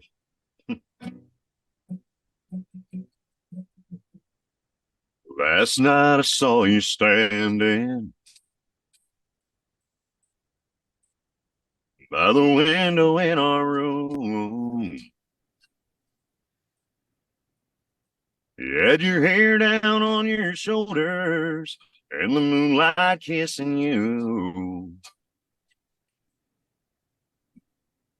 I could hold your perfect body. I just couldn't reach your heart. And that fire that burned between us slowly faded in the dark. You're gonna stray and leave me standing alone. You're gonna stray, hey, baby, your love's already gone. You don't want to be here, it's perfectly clear, and you think you got it hidden away. I know you're gonna stray. You're gonna stray. Yeah, and That's hot. I don't know why they put that. Was it ever released at all? That one's on the Numbers album. Yeah, after I left Alyssa, that was one of the songs that I fought for, and we put it on the Numbers records. Pretty excited about that one. I am hitting download as we speak then. Thanks. I had never heard the one you had just said to by Radney Foster. Oh, do yourself a favor. Download the Del Rio, Texas record, the entire album, and put it on and go for a walk, man. It's Went for a Ride. Hootie and the Blowfish covered that song. He was black as the sky on a moonless night. Real good with the horses, never reined them too tight. He rode with the best, hell, he rode with me. But they got it all wrong in that book of history. It wasn't cowboys and ponies, it was horses and men. It wasn't schoolboys and ladies, it was cowtowns and sin. And there was blood on the leather and tears in her eyes. He swore at the devil, and then he went for a ride. Oh, dude, this song. Woo! That's my Desert Island disc, man. You got to check it out. Dude, I'm literally downloading it as we speak. Oh man! So what did it like? What all happened after that? When you went out, when you wasn't with them anymore, like how did life change and all that stuff? So then when we were getting ready for the second album, I remember I was walking through the label one day, and Renee Bell called me up and in the office, and she goes, "Jason, come here." I said, "Yeah." She goes, "I found this song. There's a guy pitching and he wants a record deal here, but I don't think we're going to sign him, but I want to see if I can get this song for you because I think it's your song." And she had no clue about my story and knew nothing about why this song would connect with me in a way that it did. She played the song for me, and the song was called Hurry Home. Oof. And when she played it for me, I teared up right there in the office. And she goes, "Isn't that good?" And she had no clue why that song meant so much to me. When I was a kid, probably 2 or 3 years old, my aunt ran away from home, my mom's sister, from an abusive husband. Now, what I didn't understand was that she left her kids with that said abusive husband, and she disappeared.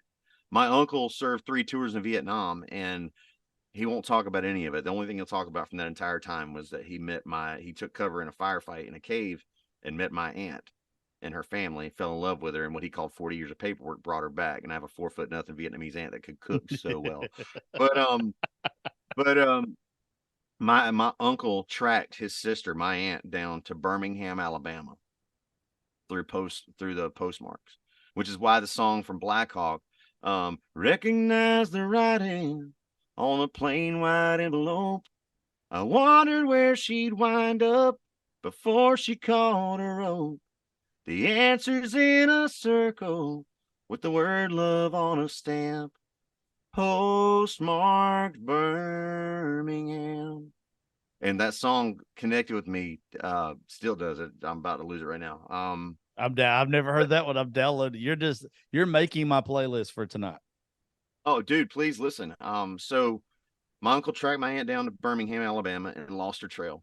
For years, talking 12 years maybe, guys.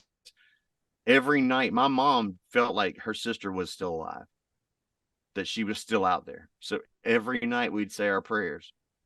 And every night we'd end our prayers with, and Lord, please be with Aunt Jean wherever she's at. And I remember when Renee played this song for me, it took me back to one Christmas at my grandmother's house. And again, I'd been praying for my Aunt Jean my entire life. And I was 15 or 16 at the time. I think I was 16. And I remember we walked in the house at Christmas. My grandmother was standing at the stove. The house smelled like sausage biscuits because that's what my grandmother cooked every Christmas. And that was just awesome. My grandfather was sitting in the recliner in his boxer shorts, a wife beater, and a white robe, and his slippers, sitting in his recliner watching TV. And I remember the phone rang, and I was the closest to it. So I answered the phone, and this lady said, "Hey, can I speak to Frances?" And I went, "Frances?" She goes, "Yeah." And I said, "You mean grandmommy?" And I remember handing the phone to my grandmother and watching my grandmother's face go, "Hello," and just the smile on her face fading to tears coming down her face. Ooh. Because she was speaking to my aunt that I'd been praying for my entire life, and the first time that she'd heard her daughter's voice in 12 years. Now the story doesn't have a happy ending. She's living in Vegas, is where she had hidden for all of her life, and she had cancer. And she was notified that she didn't have but a few weeks to live, so she wanted to see her family. So my grandmother, who was deathly afraid of flying, they drove a road trip to Las Vegas, and she got to see her daughter, and she came home. They said goodbye, and she got to come home.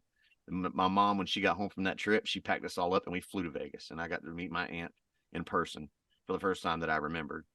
And so the first time that I was sitting in the office that Renee Bell had, and she played that song, and I heard, "He's been sitting by the phone since she left, but it's time for work, and he just can't be late. So he grabs his old guitar, and he plays a couple bars on the machine. And then he softly sings, it doesn't matter what you've done, I still love you. It doesn't matter where you've been, you can still come home. And honey, if it's you, we've got a lot of making up to do, and I can't hug you on the phone, so hurry home." I remember the first time I heard that, it broke me to tears because I remembered that story and remembered praying for my aunt every day that she would come home. And again, didn't have a happy ending, but we at least got to see her, and my mom knows what happened to her. And so now she's buried in a cemetery in Wake Forest, about 100 yards from my grandparents, and that's so. Your entire life has been a country song, like your entire life. And we're not done. Oh yeah, I know. That's what it's like whenever I'm always big on this with artists. If I don't believe what you're singing, it doesn't matter how good it is. Like I get real took back. I don't have a bad reputation. But there's some people that reach out about doing shows, and I won't do the shows with them. And it's because when I hear them play their songs, I don't believe them. Like there's something about that to me. Like I want to think that if you're singing about heartbreak in certain ways or whatever it is, that you've been through it. Like it's something that actually connects to you. It's not something that just was pitched to you and you liked. And now I know why every time I've ever heard one of your songs that's been like more of the somber tone, it's like because this dude lived it in one way or another. Yeah, man, I appreciate it. I remember when we left. So after Hurry Home, we were still kind of figuring out things, but I had already seen the writing on the wall. The gentleman that signed me to Arista was a gentleman named Joe Galani. Joe was very smart at Arista. Joe was a great guy. gave me my shot. Jim Catino was still my A&R guy, and Jim, I owe him an apology. I owed him an apology, and because after I didn't mean to hurt Jim when I left, but I went to my label and asked to leave because they were asking Joe to step down. Now, the reason that I was concerned was because the people that were going to be taking charge and taking over when Joe left were L and S. Do you remember those people The from my ones that you don't have a very good rapport with? Staff saying that they wanted to turn against me, and I did not have a lot of faith in them not being the same way or worse after they didn't have somebody above them that was looking out for me. So I asked to leave Arista, and you got to think. Carrie Underwood was established. Brad Paisley was established. Brooks and Dunn was established. Alan Jackson was established. I was the artist that they broke. Yeah. The first artist that with all the records and everything, the hits we had, the songs of the year, Living Our Love Song, and Alyssa Lies, and still I asked to leave. So what, it would look bad on them in the industry. So what do? You think you live in a small town? Nashville started telling everybody how hard I was to work with. Yeah. And so I had friends that jumped ship. They left Arista in the staff part of the label, and they went to like Capitol and other records across town. So I thought, I'm going to get a chance to go over there and work with them. And I didn't get a chance to, because by the time I started shopping those things, I remember S called my hometown radio station in Raleigh, North Carolina. Now, Lisa McKay was the rest her soul. She was the program director for QDR. Lisa was hard, dude. She didn't. You would think my hometown would jump all over me, my music and help. They did, but only when I proved myself. Like Alyssa Lies was in the top 20 before my hometown station started playing it. And Lisa said, "Well, okay, now it's a hit." And I'm like, "Please, thank you." But I knew where I stood with Lisa, So when I left Arista, Lisa called S, and she said, "All right, give it to me straight, S." She said, "Why did y'all part ways with Jason?"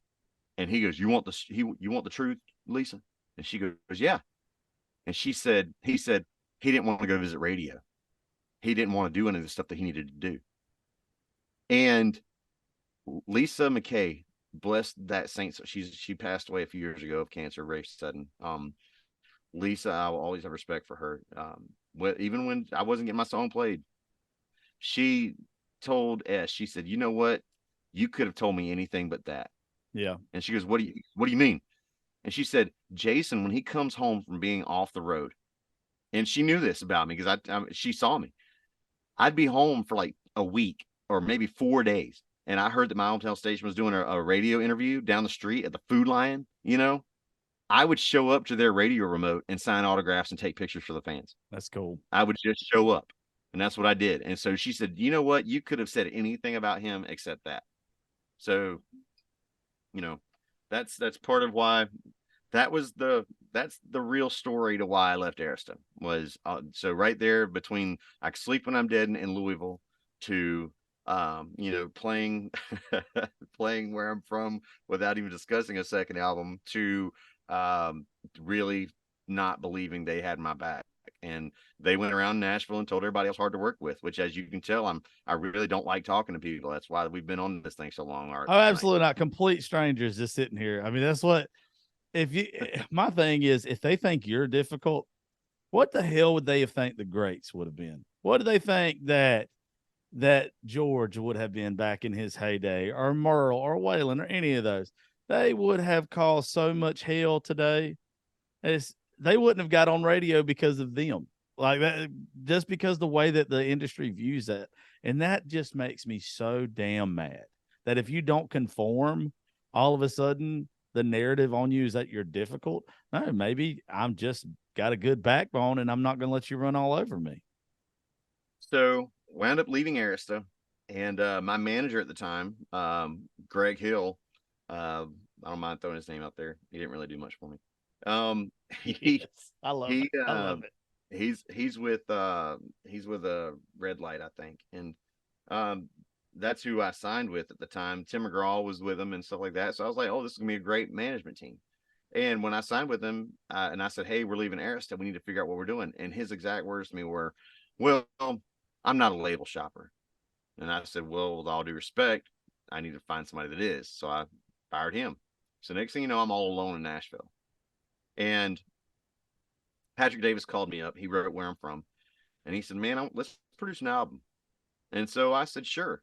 And so I talked to Patrick, and I just started talking to his wife at the time about managing me, because she was managing Steel Magnolia at the time, and a couple other people like that. So I was like, well, "Yeah, let's do it." And wound up going and getting doing a record with Patrick. We did the Numbers album, and we got the idea to go shop it to Cracker Barrel. At that point, Cracker Barrel only did gospel records, and they did not allow distribution outside of Cracker Barrel. We were the first artist that they did that with. If you go to a Cracker Barrel now, you'll see records in there that are at Walmart or that are at Target. Yeah. We were the first one that did that, because I said, if we're going to do this album, we will have to, have distribution outside of Cracker Barrels. And they agreed to it. Now, the reason we even shopped and thought about shopping Cracker Barrel was because after I got out of the Marine Corps, before I started my music career, I was already in a band. We were trying to figure things out. I wasn't in a band yet, not quite. I just gotten home. I got a job at Cracker Barrel store 243 in Henderson, North Carolina, and went and opened that store. And I would sing to the radio inside the Cracker Barrel. Now, what people don't know, and this is where some shit gets deep, is I would sing to the radio while I was waiting on tables, and then sometimes people would hear me. One lady in particular heard me, and this old lady, she used to come in on Friday nights, and she was always sitting by herself. And I walked by her table, and she'd go, "Excuse me, young man, was that you singing?" I said, "Yes, ma'am." She goes, can you sing to me?" And I thought that was the sweetest thing. And at Cracker Barrel, they had this thing, whatever the customer wants, that's what you're supposed to do. So I wound up going and talking to my manager. I said, "Hold on a minute." I went in the back. I said, "Hey, this lady wants me to sing to her." He goes, "I don't care." I said, "She wants me to sing. Am I supposed to sing?" He said, "Whatever the customer wants." I said, "Yeah, that's what I'm here for. Do you want me to sing?" He said, "Do you want to sing?" I said, "Sure, I guess." He goes, "Well, then go sing."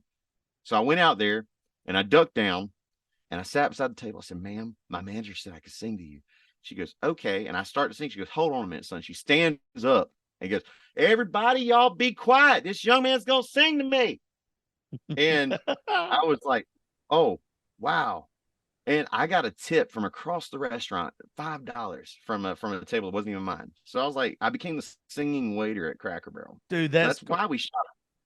That's why we shot the Cracker Barrel deal. The hostess, her boyfriend was in a band. Now she said, "Do you sing all kinds of music?" I said, "I love everything." Tupac's my favorite poet of all time, by the way. Dude, me too. Yeah, 1000%. dude. So I cried. I was in boot camp when he died. Our drill instructor came through the squad base, said, "All you want to be thugs in here, your patriarch just got shot and killed in Vegas," and I cried. So I remember this lady comes up, she goes, "My boyfriend's in a band and they sing." So I went and auditioned for the band, and the song I auditioned with was a song by As Yet in the 90s. "Last night you were so into it, you told me secrets that you never told us, so you were so nervous and yet oh so comfortable as we explored our visions of love." Dude, I loved that song. And so I auditioned and got the part.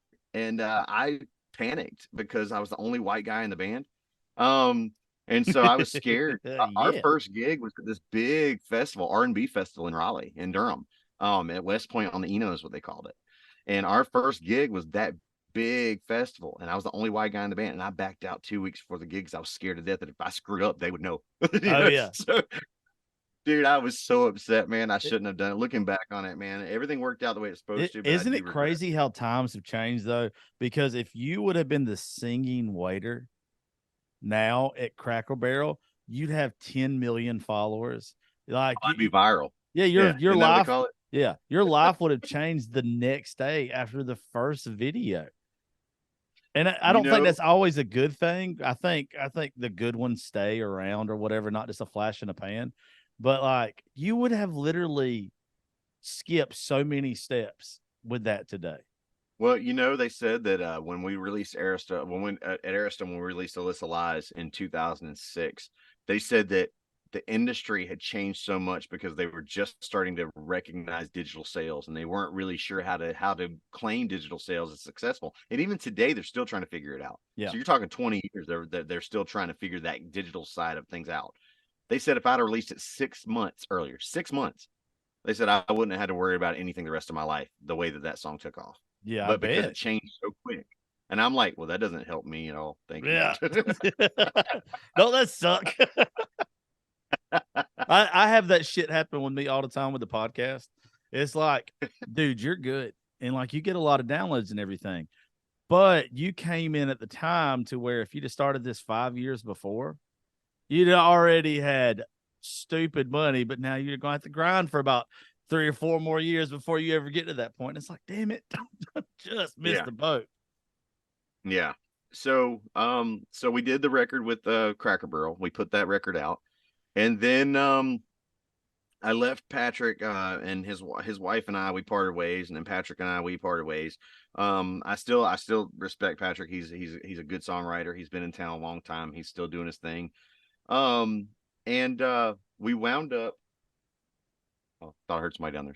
Sorry. You're good, bro. So we wound up leaving Arista and leaving that next step, that next phase of things. And when we did, we wound up doing some things with hey son, what you doing, bud? You okay? You sore? Worse? You okay? Oh, okay. Well, I'm on a podcast. You want to say hey? Come on, say hey, big fella. This is my youngest son, JW. He just got home from soccer, so he's gonna go soak in the hot tub. What's up, dude? Hello. Yeah, come on in. How are you? There you go. He's wearing his Bucky shorts. He's getting in the hot tub. What's up, dude? You any good at soccer? I try to be. Yeah, he's going to college for it. Yeah. That's awesome, He's dude. 17 years old. He graduated high school at 15. He's already finished 1 year of college, and it's my wife's brains, not mine. You got any musical talent like dad? No, not at all. Well, good luck to you in soccer, brother. Thank you. You're welcome, dude. But I hope you feel better. I'll see you in a minute, okay? So we wound up leaving the Cracker Barrel record, started working on a couple different projects. And I remember I'm trying to really draw a timeline here, because now this is where things get hairy, because I've been on my own since then. Gone through a couple managers, just really didn't feel that I always try to think outside the box. I hired some managers that used to be like in NASCAR, and they had no country music experience whatsoever. And I'm thinking outside the box is going to be great, and it proved that it wasn't great. But anyway, so, left them, worked on the What Color's Your Sky record that we wrote. And I'm trying to think numbers. What we went from numbers to. I'm actually looking up your stuff. I just had it pulled up and it went away. You had, because there was so on the numbers album, by the way, in 2013, which was a very big year for country music. Okay, and this is goes to show that if people believe and will take a chance, great things can happen. Okay. And great things because it happened to me, but also just we're, as listeners out there, we're not getting the best music. We're getting a machine telling us what songs to listen to. Say it again. It blows my mind, some of the crap that we're handed. Yeah. And they're like, oh, this is amazing. And honestly, you could go buy that record that song's on and hear 4 other songs that are better than that one. Yeah. And so a buddy of mine at Sacramento, again, that's all my stories seem to keep going back to there. He was the music director there. He called me up. He said, Jason, you just released this record, Numbers. I said, yeah. He said, I really like this song on here called Let Me. And I was like, okay. And he said, can I play it? I said, please. Yeah, sure. Okay. We're independent. That song, so across the board in 2013, across the nation, worldwide, there was a small little song that everybody knew, and it went number one, and it blew up the industry like nothing ever before. It was a song called Cruise, you know. Um, Cruise went number one in every market in 2013 except Sacramento, California. Yeah. I had the number one song in 2013 in Sacramento, California, because my buddy that was a music director there, and he didn't give me the song because he's my buddy. He Yep. likes music. And he listened to that song. Matt Vieira, if you're out there, I love you, buddy. You know who you are. Matt now works for Broken Red Street, or which one's Red Arrow, Is it Broken Broken Bow, Bow? whatever. He works for Broken Bow, but it's the division of Broken Bow, the other Oh, one. okay. So okay. yeah, so he works with John Loba and those guys, and Matt's with them now.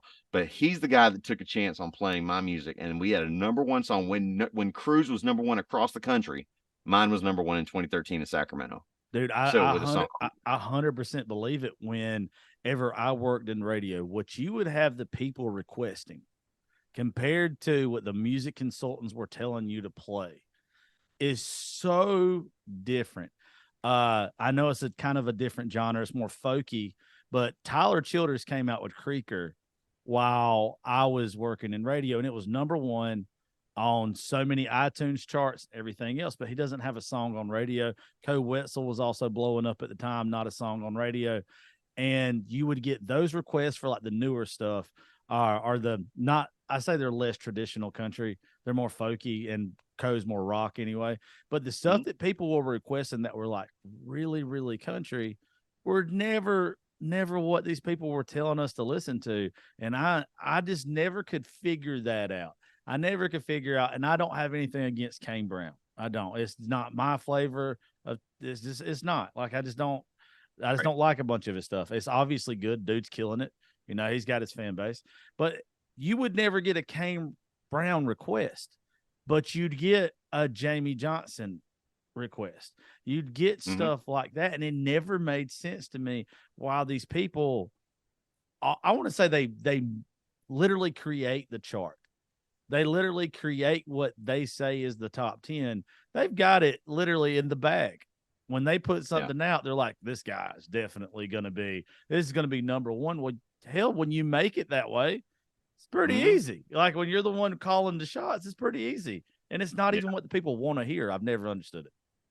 No, and you know, that's just the way the industry's always gone. And I remember after we left Arista and after we were independent and we finished the numbers record, and we were out doing our thing, we started recording for What Color's Your Sky. And I remember after getting those tracks back, I played them for my dad. My dad and I at that point, I didn't really want a lot to do with my dad after I knocked him out when I was 21 years old. So I didn't talk to him for a while. Yeah. And my wife, when Junior, the kid you just saw in here, when he was born, my wife told me, she said, you know, your dad deserves to know his grandkids. And I said, okay, but if he messes up, I'm taking him out. And my dad turned out to be a great granddad to my kids. He took them to Chuck E. Cheese, for God's sakes, and I hate that place. The only one. And my dad passed away. He kind of gave up. We're Hispanic, I told you that. And my dad was very a lot of his identity growing up was in his machismo, you know. And again, my dad grew up hard. I had a granddaddy, my dad's dad, who again proved his entire life that he just wasn't worth much. But my dad really kept going and giving him another shot. You know what I'm saying? And this guy, he owned 13 radio stations out in the Midwest, Wyoming, and all those places down there. So when I started my music career, Dad was like, we'd make demos, and my dad would call his dad up and try to reconnect with him. And then he's like, hey, Jason made an album or a demo. Dad, you should check it out. And he's like, oh, send it on to me, son. I'll give it a listen. And he would never play him. And it was literally every time that he would let my dad down, it was like watching my dad at 7 years old when that guy walked out of the house. Yeah. Every time. And it broke my heart. So then when things started taking off for us in Nashville, of course, some of those radio people come up to me, they're like, oh, I know your granddaddy. He's so proud of you. And I'd say, really? Because he didn't play any of my songs before I got here, you know? And So when my dad passed away, this year will be 7 years ago. Um, I was really letting a lot of things get to me. I had made some bad decisions, and I started drinking a lot heavier than I had in the past. And before he passed away, I was running 5 miles a day, 5 days a week, maybe 6 days a week. The only day I would take off for sure is Sunday. And I was running 5 miles a day just to clear my head, get the demons out, and I would start drinking. And when Dad passed away, I quit running and just drank. This picture behind me, let's see if I can go this way. There it is. The Marine Corps gave us that folded flag when he passed, and that's my dad sitting in the box. And that was sitting on our mantle downstairs at home. And I would get drunk on a bottle of Crown easily. And I'd yell at that photo, and my kids heard it. My wife saw it. I came up with this idea. We're working on some new music now, so I'll be telling you about that going forward. But we came up with this idea for a song that no one ever hangs sad pictures in their house. Everybody, all the pictures are always happy, unless it's a 5-year-old crying, which usually there's a funny reason behind it, Yeah. I got this idea for a song called Argue with the Walls one night after a drunk fest, and I was yelling at that picture back there. I got this idea for this song where I wanted to talk. I called my buddy James Kelly. I said, "Hey man, I've got this idea called Argue with the Walls. I'd like to write it with you." I said, I told him the story I told you about my dad. And I said, but I don't think I want to make it about my dad. I think I'd rather make it about a relationship. And he said, okay. So we wrote this song here. And this is definitely going to be on the studio work next time we go in. But it's one that I wrote. I just saw the picture behind me, and it kind of leads into where I'm going with the rest of the stories from here. So, walking through the halls of our old home, probably best not to be alone. Probably shouldn't have stayed till that last call, 'cause now I'm in the mood to talk. But there's no use talking to these frames of our good times, 'cause the problem with a picture is it only tells one side. Didn't we look so happy? Don't we? Don't she? I thought we were. I was wrong all along, and now that she's gone, I think I finally see her. Even though no matter what I say, she'll still be right. Yeah, I've had enough drinks, and it feels like it's a good damn night to argue with the walls. That is number one. I know that I could have listened more, been everything that she was waiting for. Never knew we were headed for the storm till she walked out the door. I could stand here yelling at reflections all night long, but I know the only voices that I hear are gonna be my own. Didn't we look so happy? Don't we? Don't she? I thought we were. I was wrong all along, and now that she's gone, I think I finally see her. Even though no matter what I say, she'll still be right. Yeah, I've had enough drinks, and it feels like it's a good damn night to argue with the walls. I guess picture perfect isn't always what it seems. If I'd have seen that then, maybe she'd be here with me.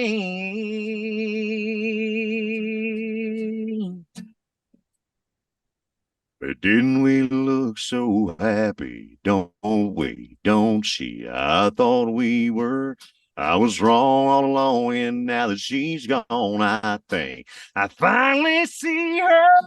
Even though no matter what I say, she'll still be right. Yeah, I've had enough drinks, and it feels like it's a good damn night to argue with the walls. to argue with the walls, to argue with the walls. That's the damn country song. Woo! Dude. If you have I'm gonna have to ask for a favor. If you got a demo of that already, you're gonna have to text it to me. I don't know if I can. I don't know if I can wait for the album on that one.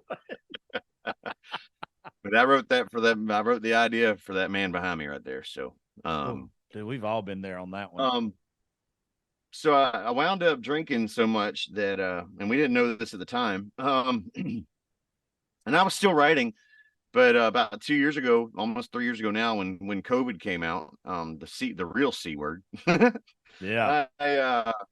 I wound up getting in the hospital, and we weren't sure why. My daughter was downstairs. She was home from school that day, and she said, she told my wife, she goes, Dad's moaning in the bedroom, and I don't know what to do. Like something's wrong. And she knew I was in pain, and my wife said, look, he's not going to go to the hospital unless he's ready or wants to. So just say a prayer for him, I guess. And I didn't know that she had called my wife. And about 30 minutes later, I came out of the bedroom holding my side, and I said, hey, I need you to take me to the hospital. And so we get there, and they're thinking, it's kidney stones or something like that. And I told him it's not kidney stones, something's wrong. And 30 minutes later, I was on a morphine drip being transferred to another hospital, and I had no iron in my blood. I had no magnesium. My potassium was gone. And they found 2 gigantic blood clots, one in my hepatic artery and one in my splenic artery. And the splenic artery had exploded and killed half my spleen. And the one for my liver, the hepatic artery, was threatening to do the same thing. Now, you can live without your spleen. You can't live without your liver. So they put me in a hospital for over a week. And I had posted online, say a prayer, because we don't know what's going on. From that point on, we went through cancer treatments. They thought cancer. They thought Crohn's disease. They thought all that stuff. And then I went on a juice diet. There's a biography on a documentary on Netflix called Sick, Fat, and Nearly Dying that I went and looked up, and I watched that. And it was a juice cleanse. So I went on a juice cleanse for like 30 days. And it seemed to help. They sent me home with morphine pills for pain. I mean, pills of morphine, not a drip. So I was taking morphine at home, and that's not good. No. I wound up going, called a friend of mine, and she saw my numbers. She's a neurologist at Vanderbilt in Nashville. And she saw my numbers. She said, Jason, it's screaming cancer. You've got to go get checked out now. So she had the Vanderbilt GI department actually work me in, like slide me in they were backed up like months in advance. And I got one like the next weekend. So I went down there, and they couldn't figure out what was going on. I was bleeding internally. We didn't know what was going on there. For 2 years, we went back and forth between cancer and Crohn's disease. And I almost died in the hospital. And they said, had I not come in, I wouldn't be here. And so everything kind of came to a head last year. I started noticing that when I would drink, I couldn't handle my liquor anymore, and I was drinking nowhere close to what I'd been drinking, but I'd black out, and I'd never blacked out before. I'd had moments where would be, I'd have my issues or whatever, and I'd be an idiot, but I remembered them the next morning, unfortunately. Yeah, we all been there, brother. And but I started blacking out, and then I started saying some really nasty things to my family, and just being a piece of shit here at the house. And last year, it had come out that I had an affair on my wife. We were actually working through that part, and that was not an easy thing to work through at all. And I was definitely not proud of it. It was something that came out, and I was kind of relieved when it came out, because I didn't have to hide it anymore, So we were working through that, but my drinking got worse and worse and worse. And to the point where in August of last year, my wife, she called me an alcoholic, and I got pissed off with her and told her she didn't know what the hell she's talking about. And what really sucks is that, to show you how big a piece of shit I was at the time, and that I can be, I guess, is my wife is going through some major things right now with her mom. Her mom has Alzheimer's, dementia, and I even wrote a song about it with my buddy Johnny Orr down in Florida, and we did a music video for it, and we actually shot it at her mom and dad's house, and her mom's in the music video. If you watch the video, that's her mom that's in it. And had we waited a month after that video was shot, her mom deteriorated so quick that we wouldn't have been able to get her in there. And even with all that going on, I still kept drinking and really just blacking out. But we didn't know why it was as bad as it was getting as bad as it was. And it turned out that we believed that I was drinking myself to death, and we didn't know it. My body couldn't absorb anything but alcohol anymore. I couldn't absorb. I'd eat food and I wouldn't put on any weight because my body wasn't taking anything from it. And I was literally drinking myself to death. I was bleeding internally. We were having issues with that. And telling me I was dying from it didn't make me want to stop drinking. And that's the sad part. Yeah. So I wound up really showing my ass one night after she was willing to stay there and work with me. I wound up really pushing the limits one night to the point where she moved out and my kids quit talking to me.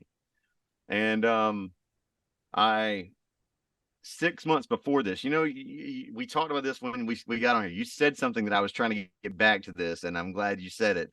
But it's something I tell my stories all the time. Yeah, I think if you write country songs long enough, you become one. Yeah. And I wrote a song 6 months before this that goes like this right here. It's this is the irony of all this. I know it's my fault. We are where we are. I took you for granted, and I broke your heart. They say forgiveness can cost lots of time, but I'll spend every second I have, 'cause you're worth all of mine. And I wish you could see the changes I made. I quit smoking and drinking and staying out late. Started reading my Bible and praying. I ain't giving up. And I think you still love me. I know you still care. I see the tears in your eyes. I wish I hadn't put there all that I broke, I'll work to repair. I ain't giving up. I wrote that 6 months before shit hit the fan. I'm also going to need the demo of that if you don't mind. And I wound up, I'd quit drinking before, but when she called me an alcoholic this time, I was like, well, okay, here comes another 3-week cycle. So I quit drinking. And I quit for 2 weeks, and she, I canceled gigs. Nobody was here. We've got these hue lights in the house, and I can change all the light bulbs in my house to a certain color. So I changed everyone in the house to red and labeled the scene hell because I'm real dramatic that way. And are we related? Oh my God. So I wound up doing that and lived in this house for a month and didn't answer the phone calls, didn't do anything. I messaged, she said she wanted me to be accountable to everybody besides her. So I posted, if anybody followed me on Instagram last year, then about August 4th or maybe maybe about this time last year, I posted a video online, me driving back from Nashville saying, I'm a piece of shit. I cheated on my wife. I'm an alcoholic. I don't want anybody to call me. Don't check on me. I just leave me the hell alone. And I posted it to Instagram. Well, I got in trouble for doing that. Even though she said she wanted me to be accountable to somebody besides her, she meant go see a counselor. And I just thought I'm gonna be accountable to everybody out there. So I put it out to the social media universe. So I got in trouble for that one. So then I didn't answer my phone for 3 weeks. When I finally started answering, I got a message from one of my buddies, Ira Dean, is from the band Trick Pony. Ira talks about his sobriety, so I'm not really blowing him up on anything. He was one of the first persons to message me on Instagram. He messaged me and said, "Hey, when you're ready to talk, call me."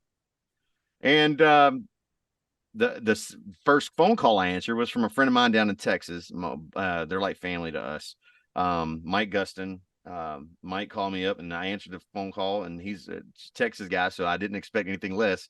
When I answered the phone, he goes, "Did I piss you off?" I said, "No, sir." And I told him that Wendy had left and I was there by myself. And he said, "Hold on a minute, let me call you back." And an hour later, he called back and he said, "Jason, come home to Texas." He said, "Get out of that house, come home." And I said, "Okay, when?" He goes, "When do you want to come?" I said, "Tomorrow." So I flew back to Texas the next day, and I sat there and I didn't drink for 3 weeks. And I called my wife. I said, "Hey, I haven't drank for 3 weeks. I'm done drinking. You coming home?" She goes, "No, you've got a lot that you need to work on." And that pissed me off. Yeah. So I sat there in Texas. Every morning I'd get up and I would grab my phone and a cup of coffee. And I'd go put my feet off his dock into his little pond back there and let the minnows nibble at my feet. And I had a guitar on my right and a pack of cigarettes on my left. And I said, "Well, if she's not going to come home, I might as well just stick to what I know best." And I wrote this song thinking I was going to really show her. And this is what I came up with. These never turn out good for anybody besides yourself, right? I already know it's going to be good. Hold tight. So this is what I came up with when I was mad at her down in Texas. Thought I could have been the one to keep you happy. Thought I could have been the one that kept you turned on. That wasn't the problem, by the way. Thought I could have been enough to keep you around. Well, I reckon who I am is why you're gone. 'Cause I know how to be the life of the party. And I know how to drink with all my friends. Who I was what you love. Now you say it's why you live. So I guess I'll just stick to what I know best. And I wrote that song for her. And I came back home after about 2 weeks in Texas. And I called her up and said, "Hey, you coming over tonight?" And she goes, "No." I said, "Well, you need to come over. I wrote a song for you." She goes, "You did?" And at the end, and she came over, and I went like this right here at the very end of the song. I went and just looked at her like, "Oh, I should have her." Gotcha. And she looked at me. Oh, dude, I got it. I knew I'd got it. And she looked at me and goes, "It's a good song." Boy, I was pissed off at somebody one time, and this is like just when there's one boy around here because I'm learning to play the guitar and I'm horrible at it. So like I have a guy that comes over, he'll sit down and write with me, and everything's a young kid. And this girl had told me one time, she said that I wasn't special, but she said it in a way like somebody's being a bitch. Like right at the moment, it was like, how do I put it? She's like, "Don't think that you're special. Like you're not just somebody like everybody. Like you're just like everybody else." So we sat down, we wrote a song called "You Ain't Special," but it is to say like, fuck you. Like that's what it is, like one of those that it didn't turn out good for me in that situation. It didn't make the situation worse. So I wound up getting really thinking about it, and at first I joined the program,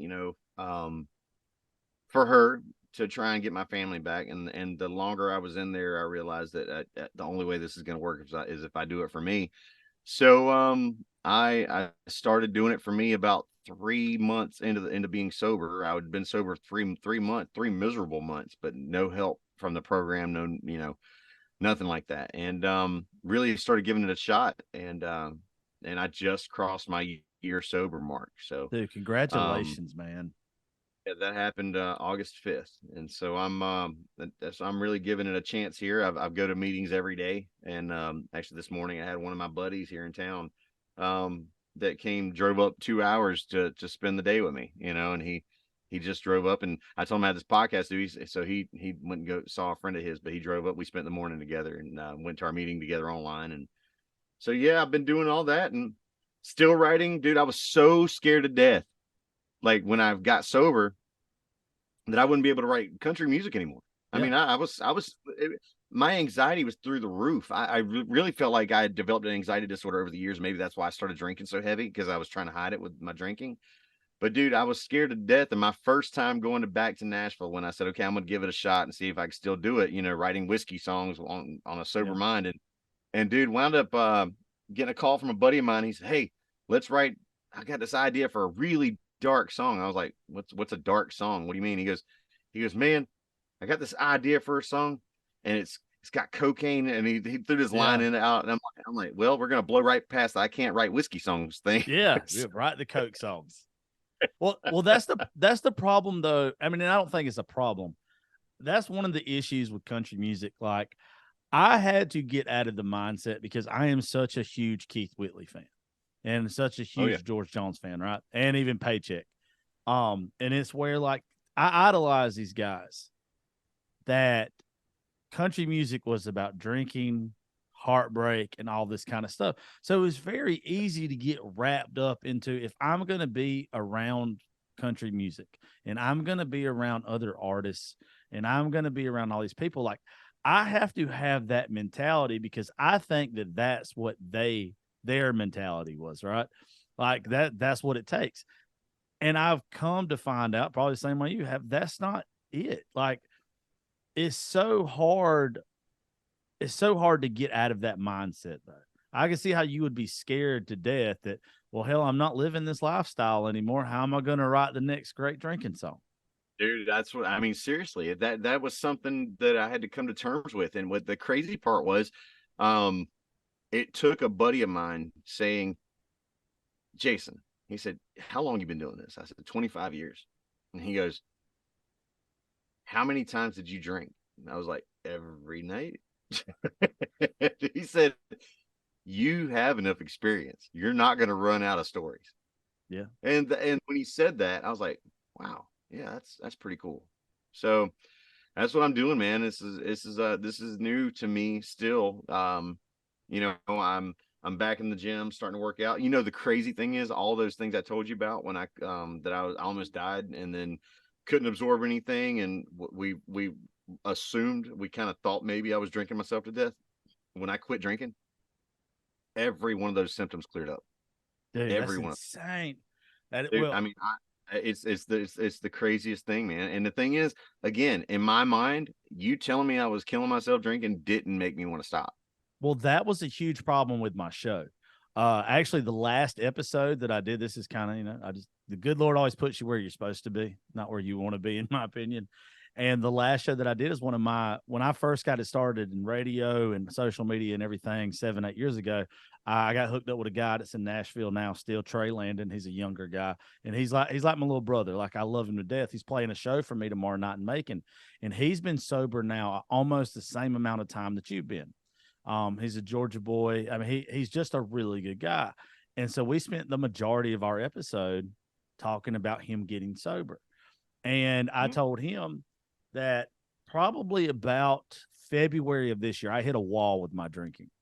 Like, it got to be, because everywhere I went, I thought that I had to get drunk. I really did. I thought that I had to just overdo it, because that's what you wanted. Those red door conversations at 2:00 in the morning, like, you think that that's what you're supposed to do.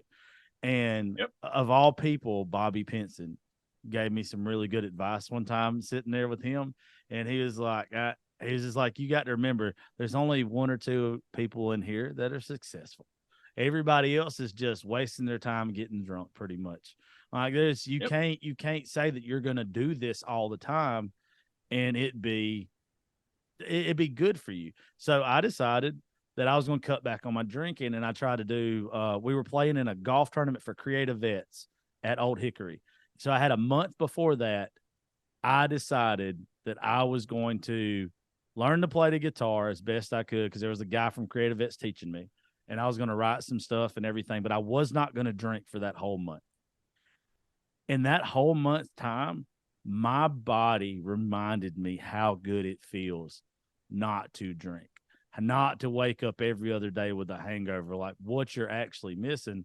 So now, like I'm not sober by any means, but I've cut my drinking back to 1 day a week. I stopped looking for reasons to drink, if that makes sense. Like I've got 2 events tomorrow, one with Mission 22 and one with our show in Macon at the Hummingbird. And I'll drink at the thing tomorrow night, but I wouldn't just on a regular Tuesday now look for a reason to drink. I don't need a reason to drink anymore. Like if I'm around, then yeah, I'm going to have a couple of drinks at a bar with my buddies and stuff, but I don't want to need that reason anymore. This is a song that you say you work with 22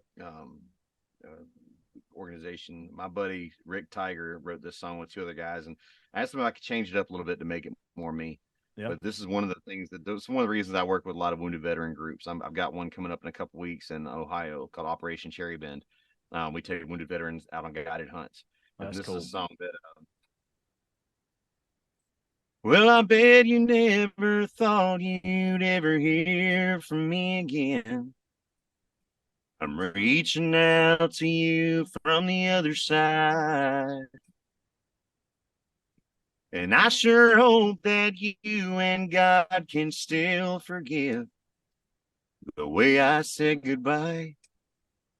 When I put that bottle to my lips, like a bullet to my head, and took away more pills than the doctor told me to.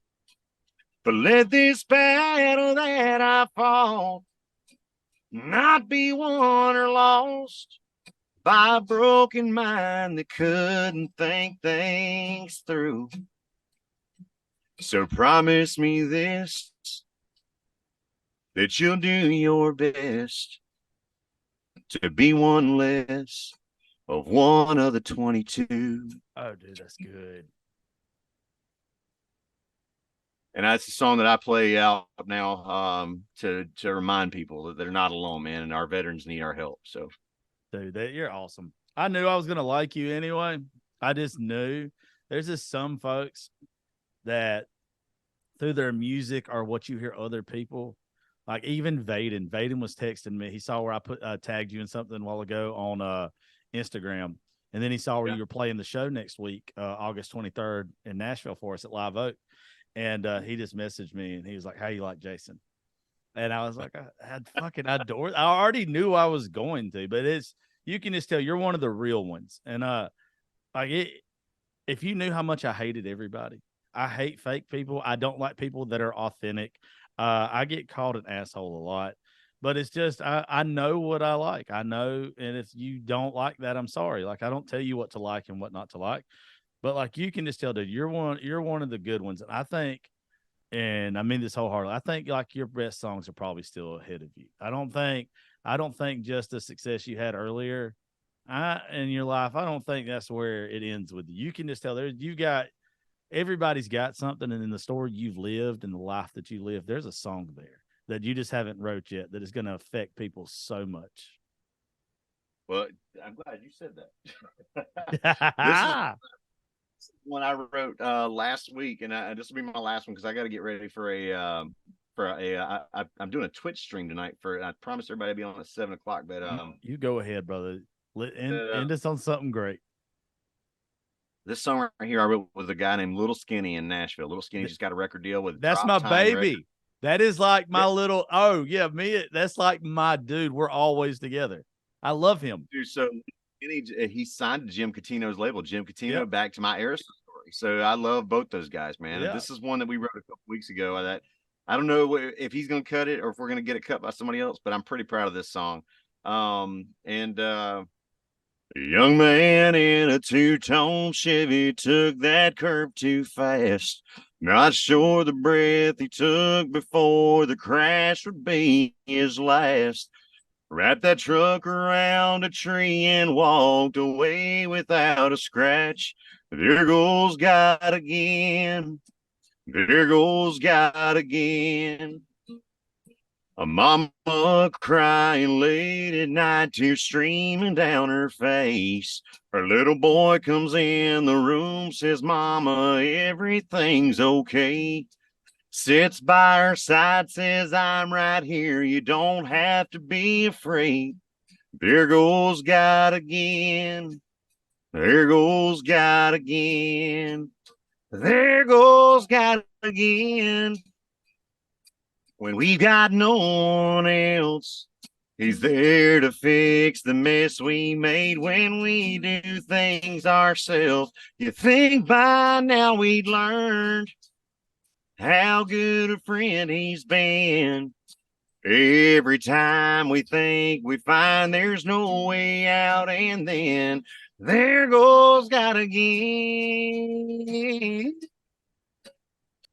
Sitting in an empty house and feeling so alone, thinking that nobody cares and they'd be better if he's gone.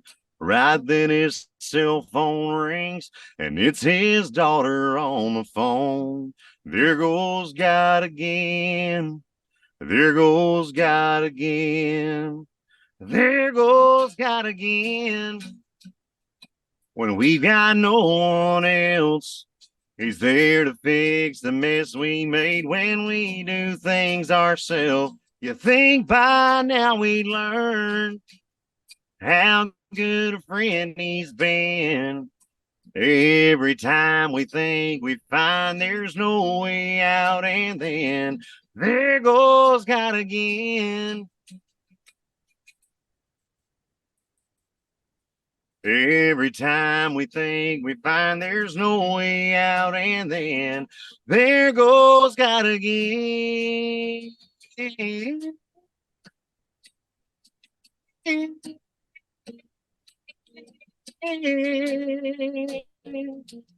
There goes God again.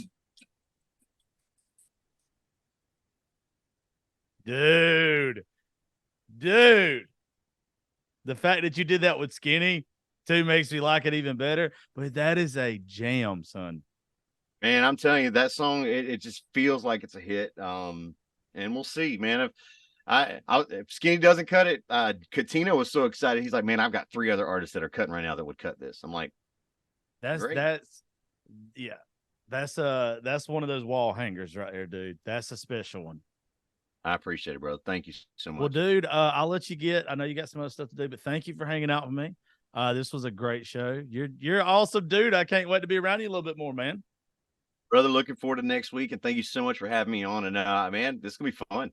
Anytime, dude. You let me know anytime you want to get on here and talk or do whatever. We're gonna have to. I'll leave you with this. We do these things, these group shows, and we do them like we don't do them in public.